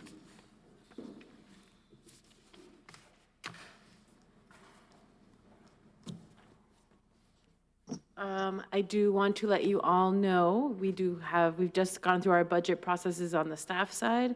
We have put in a request for funding for historic guidelines, and we hope to get that through the process. We had our city manager meeting, and he was in support of the request as well. It would be a book, yes. So we've talked to a couple consultants. Some formats that I was referencing to when I was trying to sell it was the ones that we did in New Orleans. And I'm happy to send you a link to all of those. You know, they're available on Amazon. It's a big guide. It's kind of like this, but every homeowner could get one. I think ours will be better than that one, though. Yes. That one needed some work. Will this have, you know, restoration tips, and I mean, this is what this looked like originally, and these kinds of things? Yeah, so I mean, it's based off Secretary of Interior standards, so it can't get into specifics because every case is going to be different, but it gives you a guide of what to do and what you're building, if your building is, you know, significant, individually designated in a district, kind of gives those parameters too. I hope it'll have paint and other things like that in it as well. I mean, We'll 'cause do our we're- best to include everything that we possibly can. Let's Good. get the money first. Yeah, get the money first. Will it include a section on Coral Gables Cottage and the incentives? Yes, it would include that, it includes, it, and then it would go into the specifics of the different districts and also the villages. Yes, that's what I provided the consultants before we met, was Yeah, but going that- off of that, but building it out so that it. Well, that's 800 years old. Not so I know, because I worked on Way that. before my time. Yeah, I know, like I said, I helped contribute. But those were the bones it Did- would come from. And you had talked previously about additional staff? Yes, so we did have interviews for Assistant Preservation Officer, and we are requesting, well, it's in process. We may have some new members hopefully soon. Okay, good. I mean, I think that will really help you and allow you to get in the field a little more as well. Yes. So, thank you very much. I think city commission-wise, we talked about the presentation, so that's coming up May 5th. The Pinewood Cemetery Board is hosting their first Pioneer Day since 2019. So they're very excited to bring it back. Eva Lees just confirmed a bugler who will be coming. The Boy Scouts will be there. We may have some people in costume, I don't know. But we would appreciate you all's attendance. There'll be coffee and donuts. Well, thank you very much. I have a question for you. And Dorothy Thompson is speaking, right? And, oh yes, I should have started there, not the bugler. The former mayor Thompson is speaking. Got a question. Has the city manager asked the staff to look at a property at the intersection of Galliano and Salzedo? No, he is not. Thank you very much. I appreciate that. Okay. That's all from me. Yeah, okay. Well, that says a lot. Okay, ladies and gentlemen, is there any other old business? Mr. Chair, I just wanted to mention, I know I mentioned briefly before we officially started the meeting, but I provided you all with some code sections that I think are helpful in understanding the role and procedures of this board. I know we've had some discussions about rules of procedure, time limits, et cetera. So provided this to you all to review so you can see our existing rules. I think since we always get to this at the end of the meeting, perhaps it's something that as we enter, enter the summer months, maybe we can spend a little bit more time on and designate some time for rather than putting at the end of a meeting. But I wanted to make sure you all had that. I think there's a lot of tools in there that this board can use to manage meetings as you all see fit. I also wanted to say, I think you all are the last board or committee or commission to use these chambers as they exist today. The next time we'll be back, we'll be facing the other way. So, It will be reasonably restored. yes, Okay. so I think you all are the final ones, so here to give it a bon voyage.